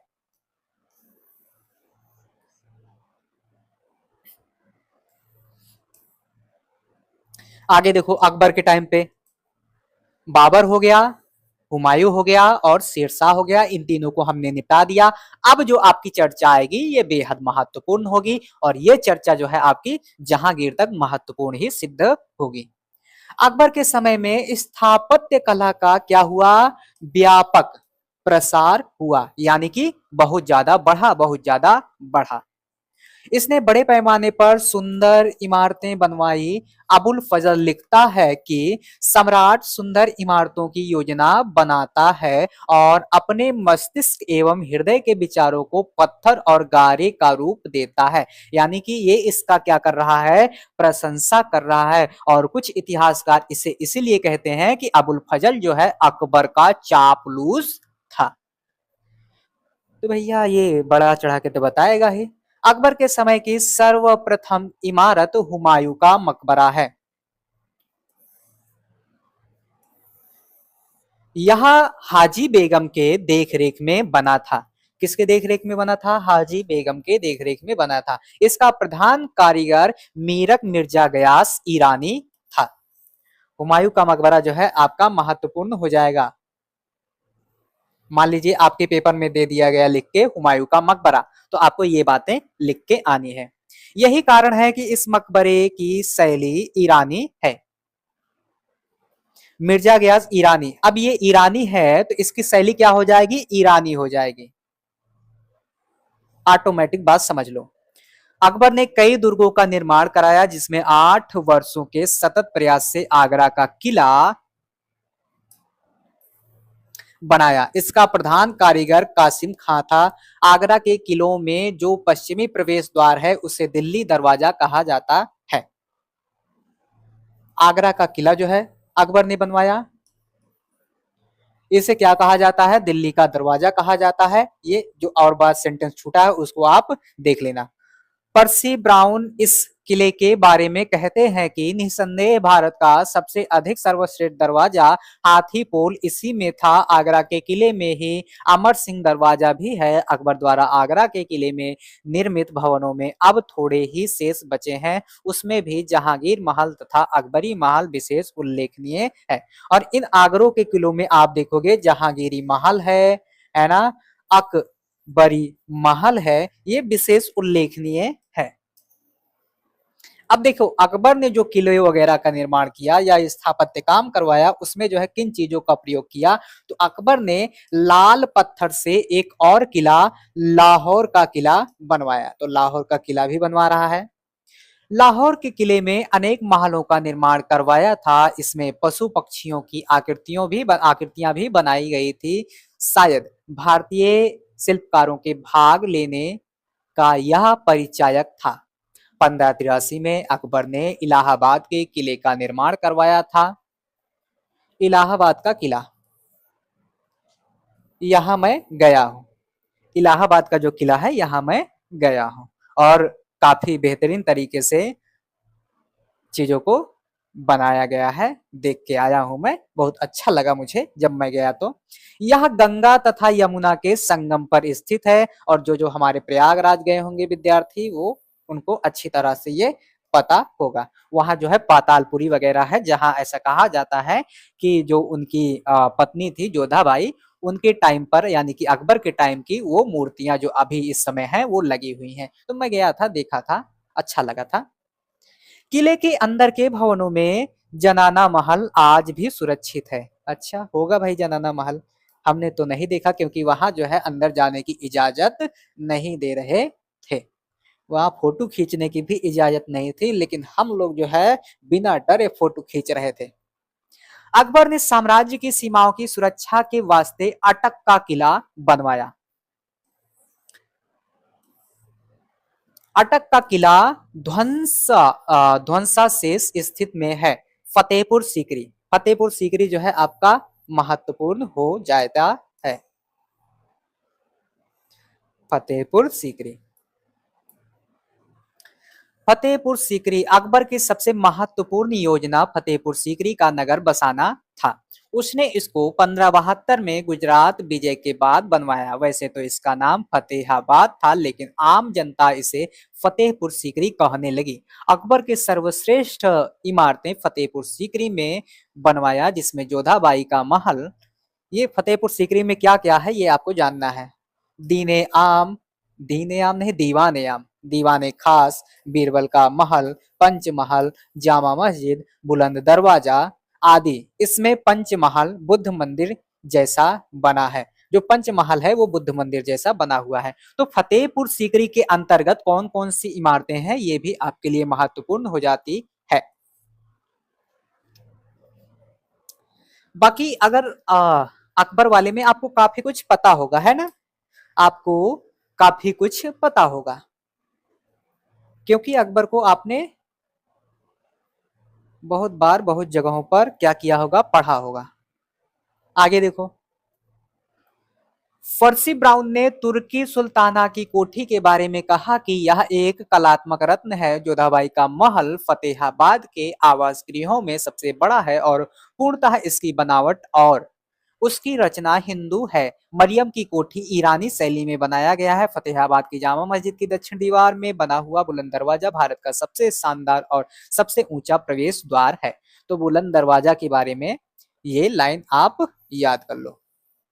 मान लीजिए आपसे जो छोटू वाला क्वेश्चन पूछता है उसमें दे दिया बुलंद दरवाजा, उसमें दे दिया फतेहपुर सीकरी, तो वही सारी बातें जो पीछे बताई और ये जो बता रहा हूँ चिपका के चले आना कि बाबू हम तुमसे ज्यादा चालाक हैं, हम थोड़ा थोड़ा पढ़ते हैं लेकिन मसाला लगा के बहुत कुछ लिख देते हैं। अब आगे देखो, आगे इसका अग्रभाग ईरानी शैली वगैरह वगैरह वगैरह, ये सब सारी चीजें आप खुद पढ़िएगा, ठीक है। ये और सारी चीजें आप क्या करना, खुद पढ़ना।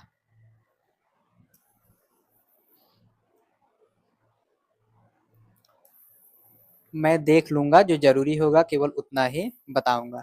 चलो अकबर को हमने कर दिया समाप्त। जहांगीर के टाइम पर देखते हैं। जहांगीर के टाइम पर आपको चित्रकला दिखेगा। जहांगीर, जहांगीर के शासन काल में स्थापत्य कला का बहुत कम विकास हुआ क्योंकि उसे चित्रकला से विशेष प्रेम था। तो मैंने बताया था ना, कई बार बताया था कि इसके टाइम पर जो है चित्रकला, ये जो है सबसे ज्यादा प्रेम किससे करेगा, चित्रकला से करेगा। ऐसा इसके बारे में कहा जाता है कि ये आंख बंद करके भी किसी चित्र को अगर छू ले तो बता देता था कि ये किस प्रकार से किसका चित्र है, मतलब सारी कुछ बातें बता देता था आंख बंद करके। इतना इसको नॉलेज थी चित्रकला के बारे में, इतना इसको चित्रकला से प्रेम था, मोहब्बत था, जो भी कह लो। आगे देखो, तो तब भी जो है उसके द्वारा निर्मित मोती मस्जिद, इतना प्रेम कर रहा है चित्रकला से लेकिन तब भी ये मोती मस्जिद। और देखो ये इत्माउद्दौला का मकबरा, ये आपके पहले पेपर में पूछ लिया गया था, ये आपके पहले पेपर में पूछ लिया गया था, इत्माउद्दौला का मकबरा। और मैंने आपको चिल्ला चिल्ला के बताया था, जब तक आप पहला दूसरा पेपर एक साथ नहीं पढ़ लेते तब तक आप पहला पेपर नहीं देना। तो देखो इसे दूसरे पेपर में पूछना चाहिए, एग्जामिनर की भी यहाँ गलती है, एग्जामिनर की भी यहाँ गलती है, इसे दूसरे पेपर में पूछना चाहिए लेकिन उसने पहले पेपर में पूछ लिया। और ये डर मुझे पहले से ही था, ऐसी आशंका मुझे पहले से ही थी, इसीलिए मैंने आपको पहले ही सचेत किया था कि दोनों पेपर पढ़ लेना, तभी जो है दोनों पेपर देना। हो गया होगा लीपा पोती, नहीं समझ में आया होगा कि सर आपने पढ़ाया ही नहीं। अरे भैया मैंने पढ़ाया नहीं लेकिन आपको सचेत जरूर किया था। तो देखो इत्माउद्दौला का मकबरा कौन बनवा रहा है? कौन है ये? जहांगीर है, जहांगीर बनवा रहा है।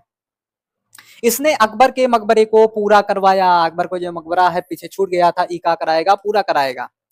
इसके कब्र के सिरहाने पर उभरे अक्षरों में अल्लाह अकबर तथा पैताने की तरफ जल्ले जलाल छू, जल्ले जलाल छू, जल्ले जलाल हूँ खुदवा दिया। लो भैया लो, लिख दो अल्लाह अकबर, अल्लाह अकबर।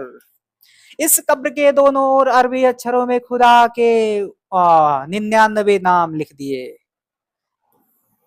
खुदा के जो 99 नाम हैं उनको लिख दिए। अब खुदा के 99 नाम कौन कौन से हैं इसके बारे में आपको बिल्कुल भी नहीं जानना है। कहा से कि अब तक तुम लोग कुछ नहीं किए तो अब जो है ज्यादा पढ़ के कोई जरूरत नहीं है। ये बहुत सारा कुछ और बता रहे हैं, तो इसके बारे में ना ही जानो तो ही बेहतर है।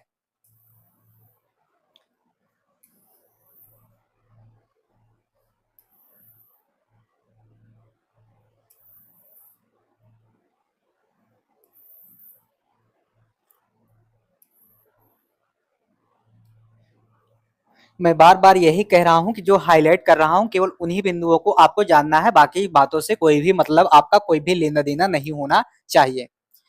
हे मरियम उजमानी का मकबरा बना।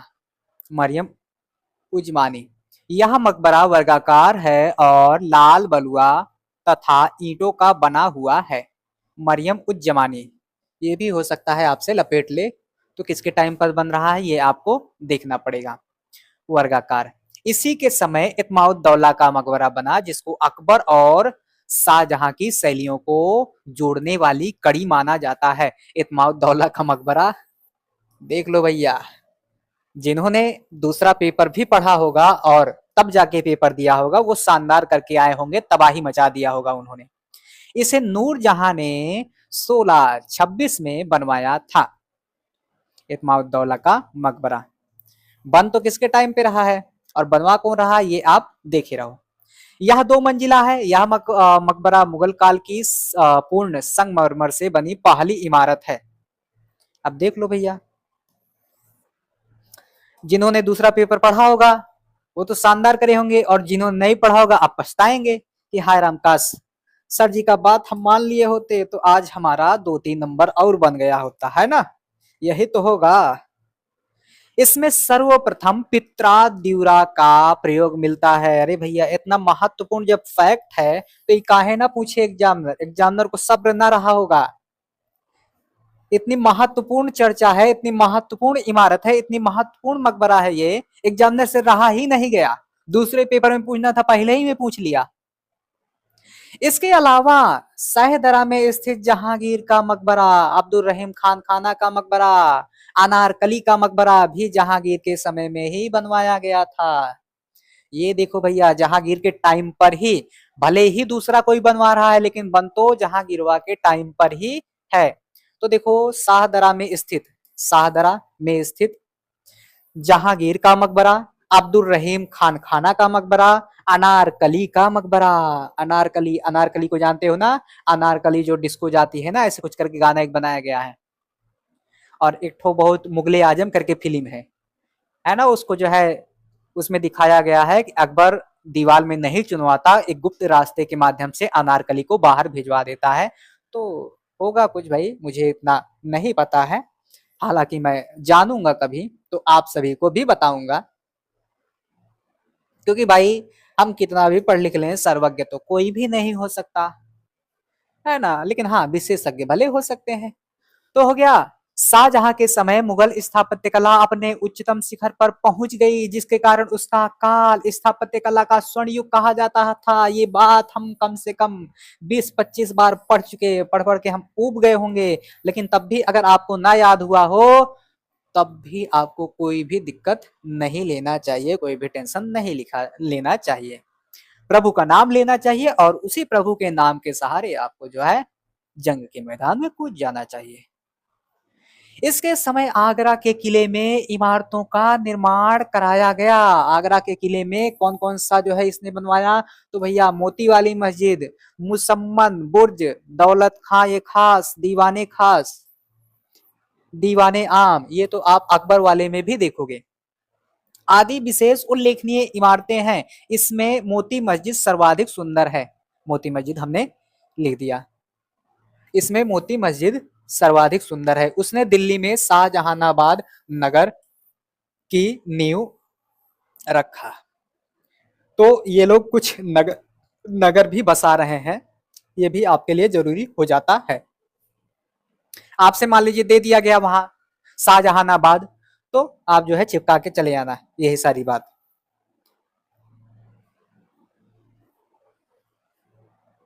आगे देखो, इसी नगर में लाल किला का निर्माण करवाया, जिसके अंदर रंग महल, दीवाने आम, दीवाने खास आदि सुंदर इमारतें हैं। इसमें दीवाने खास महत्वपूर्ण है, इसके दीवारों पर ये शब्द अंकित हैं: गर फिरदौस बर रुए जमी अस्त ई अस्त ई अस्त ई अस्त। चलो नहीं समझ में आया ई अस्त, बस समझो, कौन जरूरी ना है, जो समझ में आए केवल उतना समझो बस। और मैं समय एक बार देख लेता हूं, अगर ज्यादा हो तो हम चर्चा को रोककर आगे पढ़ेंगे। शाहजहां सफेद संगमरमर की इमारतें बनवाना पसंद करता था। इसकी लगभग सभी इमारतों में मेहराबें पत्तियोंदार या नोकदार हैं। ये बात आप नोट कर लो भाई, ये बात आप जो है पढ़ के जाना, ये बात आप समझ के जाना, ये बात आप जान के जाना। दीवाने आम में शाहजहां के समय में शाही सिंहासन शुद्ध सोने अथवा रत्नों का बना था। हाय राम, हाय अल्लाह, हाय तौबा तौबा। यह तख्ते ताउस या मयूर सिंहासन के नाम से भी जाना जाता था। मयूरे सिंहासन, हाय रे सिंहासन, वही गद्दी है जौना खातिर बहुत मार होता था। या बेबा दल खां की देखरेख में बना था। मुसम्मन बुर्ज से हरम की स्त्रियां नीचे खुले मैदान में होने वाली पशु युद्धों को देखा करती थी। शाहजहां ने इसी इमारत में अपने प्राण त्याग दिए थे। हाय राम। ये जो मुसम्मन बुर्ज है ना, मुसम्मन बुर्ज में जो है ये क्या कर रहा है, हाँ मुसम्मन बुर्ज बुर्ज ही तो दिखा रहा है। इसी में काकिया प्राण त्याग रहा है, त्यागने दो इसको प्राण। आगे देखो, शाहजहां के महत्वपूर्ण इमारतों में ताजमहल का स्थान जो है सर्वोत्कृष्ट है। और ताजमहल के बारे में जैसे ही बात आए आप जो है खूब बढ़ चढ़ के लिखिएगा। इसे शाहजहां ने अपनी सर्वाधिक प्रिय बेगम अर्जुमंद बानो बेगम के मकबरे के रूप में बनवाया था। इसी पर देखो एक शायरी है कि एठो अपने बाबू से कहता है कि बाबू हम तुम्हारे खातिर ताजमहल बनवाएंगे। तो हाँ भैया बनवाओ, जरूर बनवाओ, ताजमहल का है, तुम उससे भी बड़ा कुछ बनवाओ। लेकिन शाहजहां ने मुमताज को मुर्दा दफनाया था, लेकिन तुम जिंदा दफनाना। ठीक है। आगे देखो, इसे ही मुमताज महल की पदवी मिली थी। यह नूरजहां की भतीजी नूरजहां की भतीजी किया था, क्या किया था, ओ नूरजहां की भतीजी थी। इसे ही मुमताज महल की पदवी मिली। यह नूरजहां की भतीजी थी, यानी कि अर्जुमंद बानो बेगम जो है ये नूरजहां की क्या थी, भतीजी थी। वाह भाई। ताजमहल का नमूना उस्ताद अहमद लाहौरी ने किया था, और ऐसा कहा जाता था कि ई चोट्टा जो है इसका हथवा कटवा लिया था ताकि कौन दूसर का आदमी ताजमहल ना बना पावे। तो ये बात कहाँ तक झूठ है कहाँ तक सत्य है, जब कभी मुझे पता चल जाएगी ऐसी बात तो मैं आपको जरूर बताऊंगा। तो हो सकता है कटवा लिया होगा या किसी ने हौफा उड़ा दिया होगा, कुछ भी हो सकता है भाई। इसे शाहजहां ने नादिर उल असर की उपाधि से विभूषित किया। अब भैया जब उपाधि से विभूषित कर रहा है तो क्या जरूरत पड़ेगी इसको हाथ काटने की। हमको तो ये जो है गलत लग रहा है कि उसने हाथ काट दिया होगा। अरे भैया जब हाथ ही काटना है तो उपाधि काहे को दे रहा है। ताजमहल के निर्माण में 22 वर्ष लग गए। अरे भैया इतना अच्छा बना है, सरकार आज उस पर कब्जा जमाई हुई है, तो समय तो लगभग करेगा ना, 2 दिन में थोड़ी ना बन जाएगा, समय लगेगा। यह पूरी की पूरी आयताकार है, जिसकी लंबी धुरी उत्तर की ओर है। इस इमारत का सबसे महत्वपूर्ण भाग उसका गुम्बद है, जो वर्तुलाकार है, यह आकाश में सफेद बादल की टुकड़ों के तरह झूलता है। ताजमहल में मकराना के सफेद संगमरमर का प्रयोग किया गया है। संगमरमर, संगे और मर मर, संगमरमर प्रयोग किया गया है। हवेल ने इसे भारतीय स्त्री जाति का देवतुल्य स्मारक बताया है। डॉक्टर बनारसी प्रसाद सक्सेना के शब्दों में, यह नेत्रों को संतुष्ट तथा हृदय को आनंदित करता है। वाह भाई वाह, क्या लिखे हो। तो तारीफ कर रहे हैं तो इनको तारीफ करने दो। औरंगजेब के टाइम पर देखते हैं, ये तो वैसे खुरापाती आदमी था। ये जो है काफी कुछ चीजें जो है अपने टाइम पर बंद कर देता है, रोक लगा देता है, प्रतिबंधित कर देता है। और ये जो है बड़ा खूंखार आदमी था। गर्दन वर्दन काट के जो है लोगों को भेंट कर देता था। के समय जिन इमारतों का निर्माण किया गया वह काफी घटिया किस्म के थे। ये देखो, इतिहासकार भी जो है इसका मजाक उड़ा रहे हैं। काफी घटिया किस्म के थे। उसने मंदिरों को तुड़वाकर मस्जिदों का निर्माण कराया। अरे गधा, मस्जिद तोड़ रहा है, मंदिर तोड़ रहा है, मस्जिद बनवा रहा है। इसके बनवाए इमारतों में लाल किलों में मोती मस्जिद है। ये मोती मस्जिद सभी लोग बनवा रहा है। हट। लाहौर में बादशाही मस्जिद, चलो इसको याद कर लेते हैं। रूप में उल्लेखनीय है, औरंगजेब ने औरंगाबाद में राबिया दुरानी का मकबरा यानी कि बीबी का मकबरा बनवाया। तो बीबी का मकबरा जो है प्रसिद्ध है। इसे द्वितीय ताजमहल की भी संज्ञा दी जाती है। तो द्वितीय ताजमहल की संज्ञा दी जा रही है, तो ये फैक्ट आपके लिए महत्वपूर्ण हो जाता है। इसी समय से मुगल स्थापत्य कला का पतन दिखाई पड़ता है, यानी कि मैंने कहा ना कि इसके साथ साथ इसके साम्राज्य वगैरह का सबका अंत होता जाएगा। इतनी बात हो गई। ये तो हमने स्थापत्य कला के बारे में पढ़ा था। अब थोड़ी बातें चित्रकला के बारे में पढ़ लेते हैं। मुगल चित्रकला का जो स्वरूप बना वह फारस और भारतीय चित्रकला का मिश्रित रूप है। प्रारंभ में मुगल चित्रकला शैली पर फारस का प्रभाव था, लेकिन धीरे धीरे इस पर राष्ट्रीयता की छाप पड़ने लगी और इसने पूर्ण रूपेण राष्ट्रीय स्वरूप प्राप्त कर लिया। यानी कि पहले इसका प्रभाव जो है फारस और भारतीय चित्रकला का मिश्रित रूप था, लेकिन धीरे धीरे इसने क्या कर लिया, राष्ट्रीय यानी कि भारतीय रूप धारण कर लिया। इस काल में चित्रकला की अत्यधिक प्रगति दिखाई पड़ती है। मुगलों ने चित्रकला की ऐसी जीवंत परंपरा की नींव डाली जो मुगल साम्राज्य के पतन के बाद भी देश के विभिन्न भागों में जीवित रही। मुगलों ने अपने आगमन के साथ ही एक सर्वश्रेष्ठ परंपरा का विकास किया, जिसमें फारस के कलाकार विहजाद का सहयोग था। विहजाद ने मध्य एशिया और फारस दोनों की महान कला परंपराओं का संतुष्ट समन्वय किया, जो बाद में उनके शिष्यों द्वारा भारत लाई गई। और मैंने जब आपको बाबर पढ़ाया था तो बाबर में 2-3 चित्रकारों के बारे में आपको बताया भी था। आपने अगर चर्चा को अच्छे से देखा होगा तो आपको पता होगा। बाबर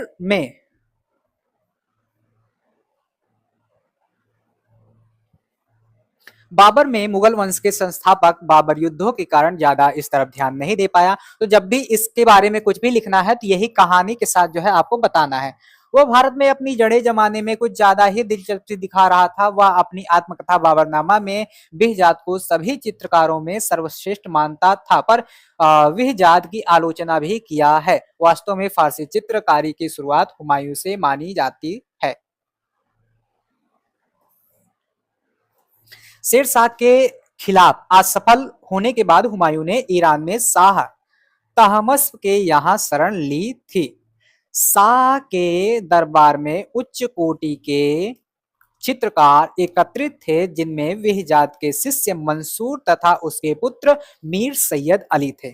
तो शेर शाह सूरी के टाइम पर आप देखोगे तो मंसूर आपको दिखेंगे, है ना, मंसूर जी, और आपको मीर सैयद अली दिखेंगे।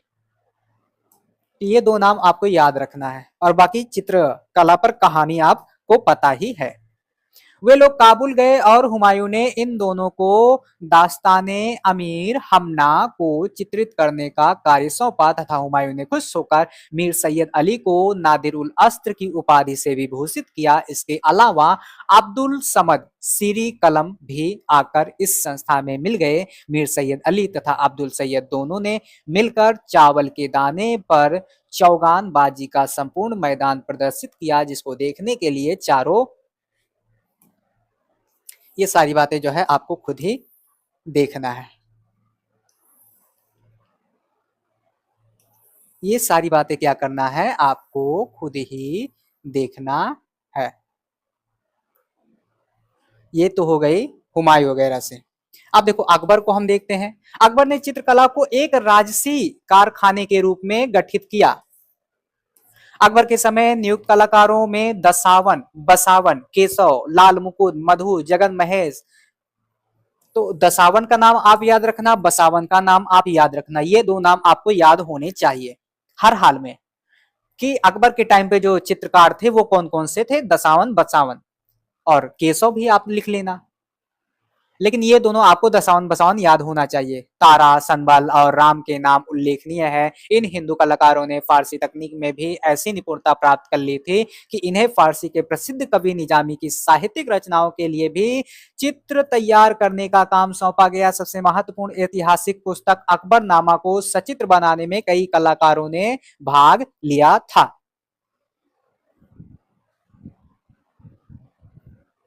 क्या किया था, कई कलाकारों ने भाग लिया था जो अकबरनामा है उसको सजाने के लिए, चित्रित रूप प्रदर्शित करने के लिए, देने के लिए।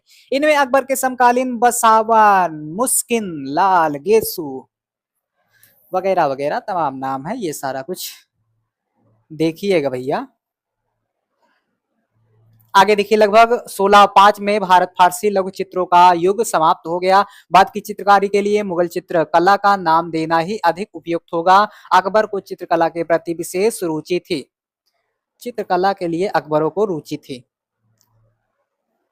वह कहता था कि अधिक संख्या में लोग चित्रकला से घृणा करते हैं, किंतु मैं ऐसे लोगों को पसंद नहीं करता, यानी कि जिसे जो चित्रकारों को नहीं पसंद करता था, जो चित्रकारी को नहीं पसंद करता था, समझ लो मान लो उसे अकबर भी पसंद नहीं करता था। और जहांगीर का टाइम जो है चित्रकला का स्वर्ण युग कह सकते हो आप। तो ये आपका क्या हो जाएगा, इंपॉर्टेंट हो जाएगा।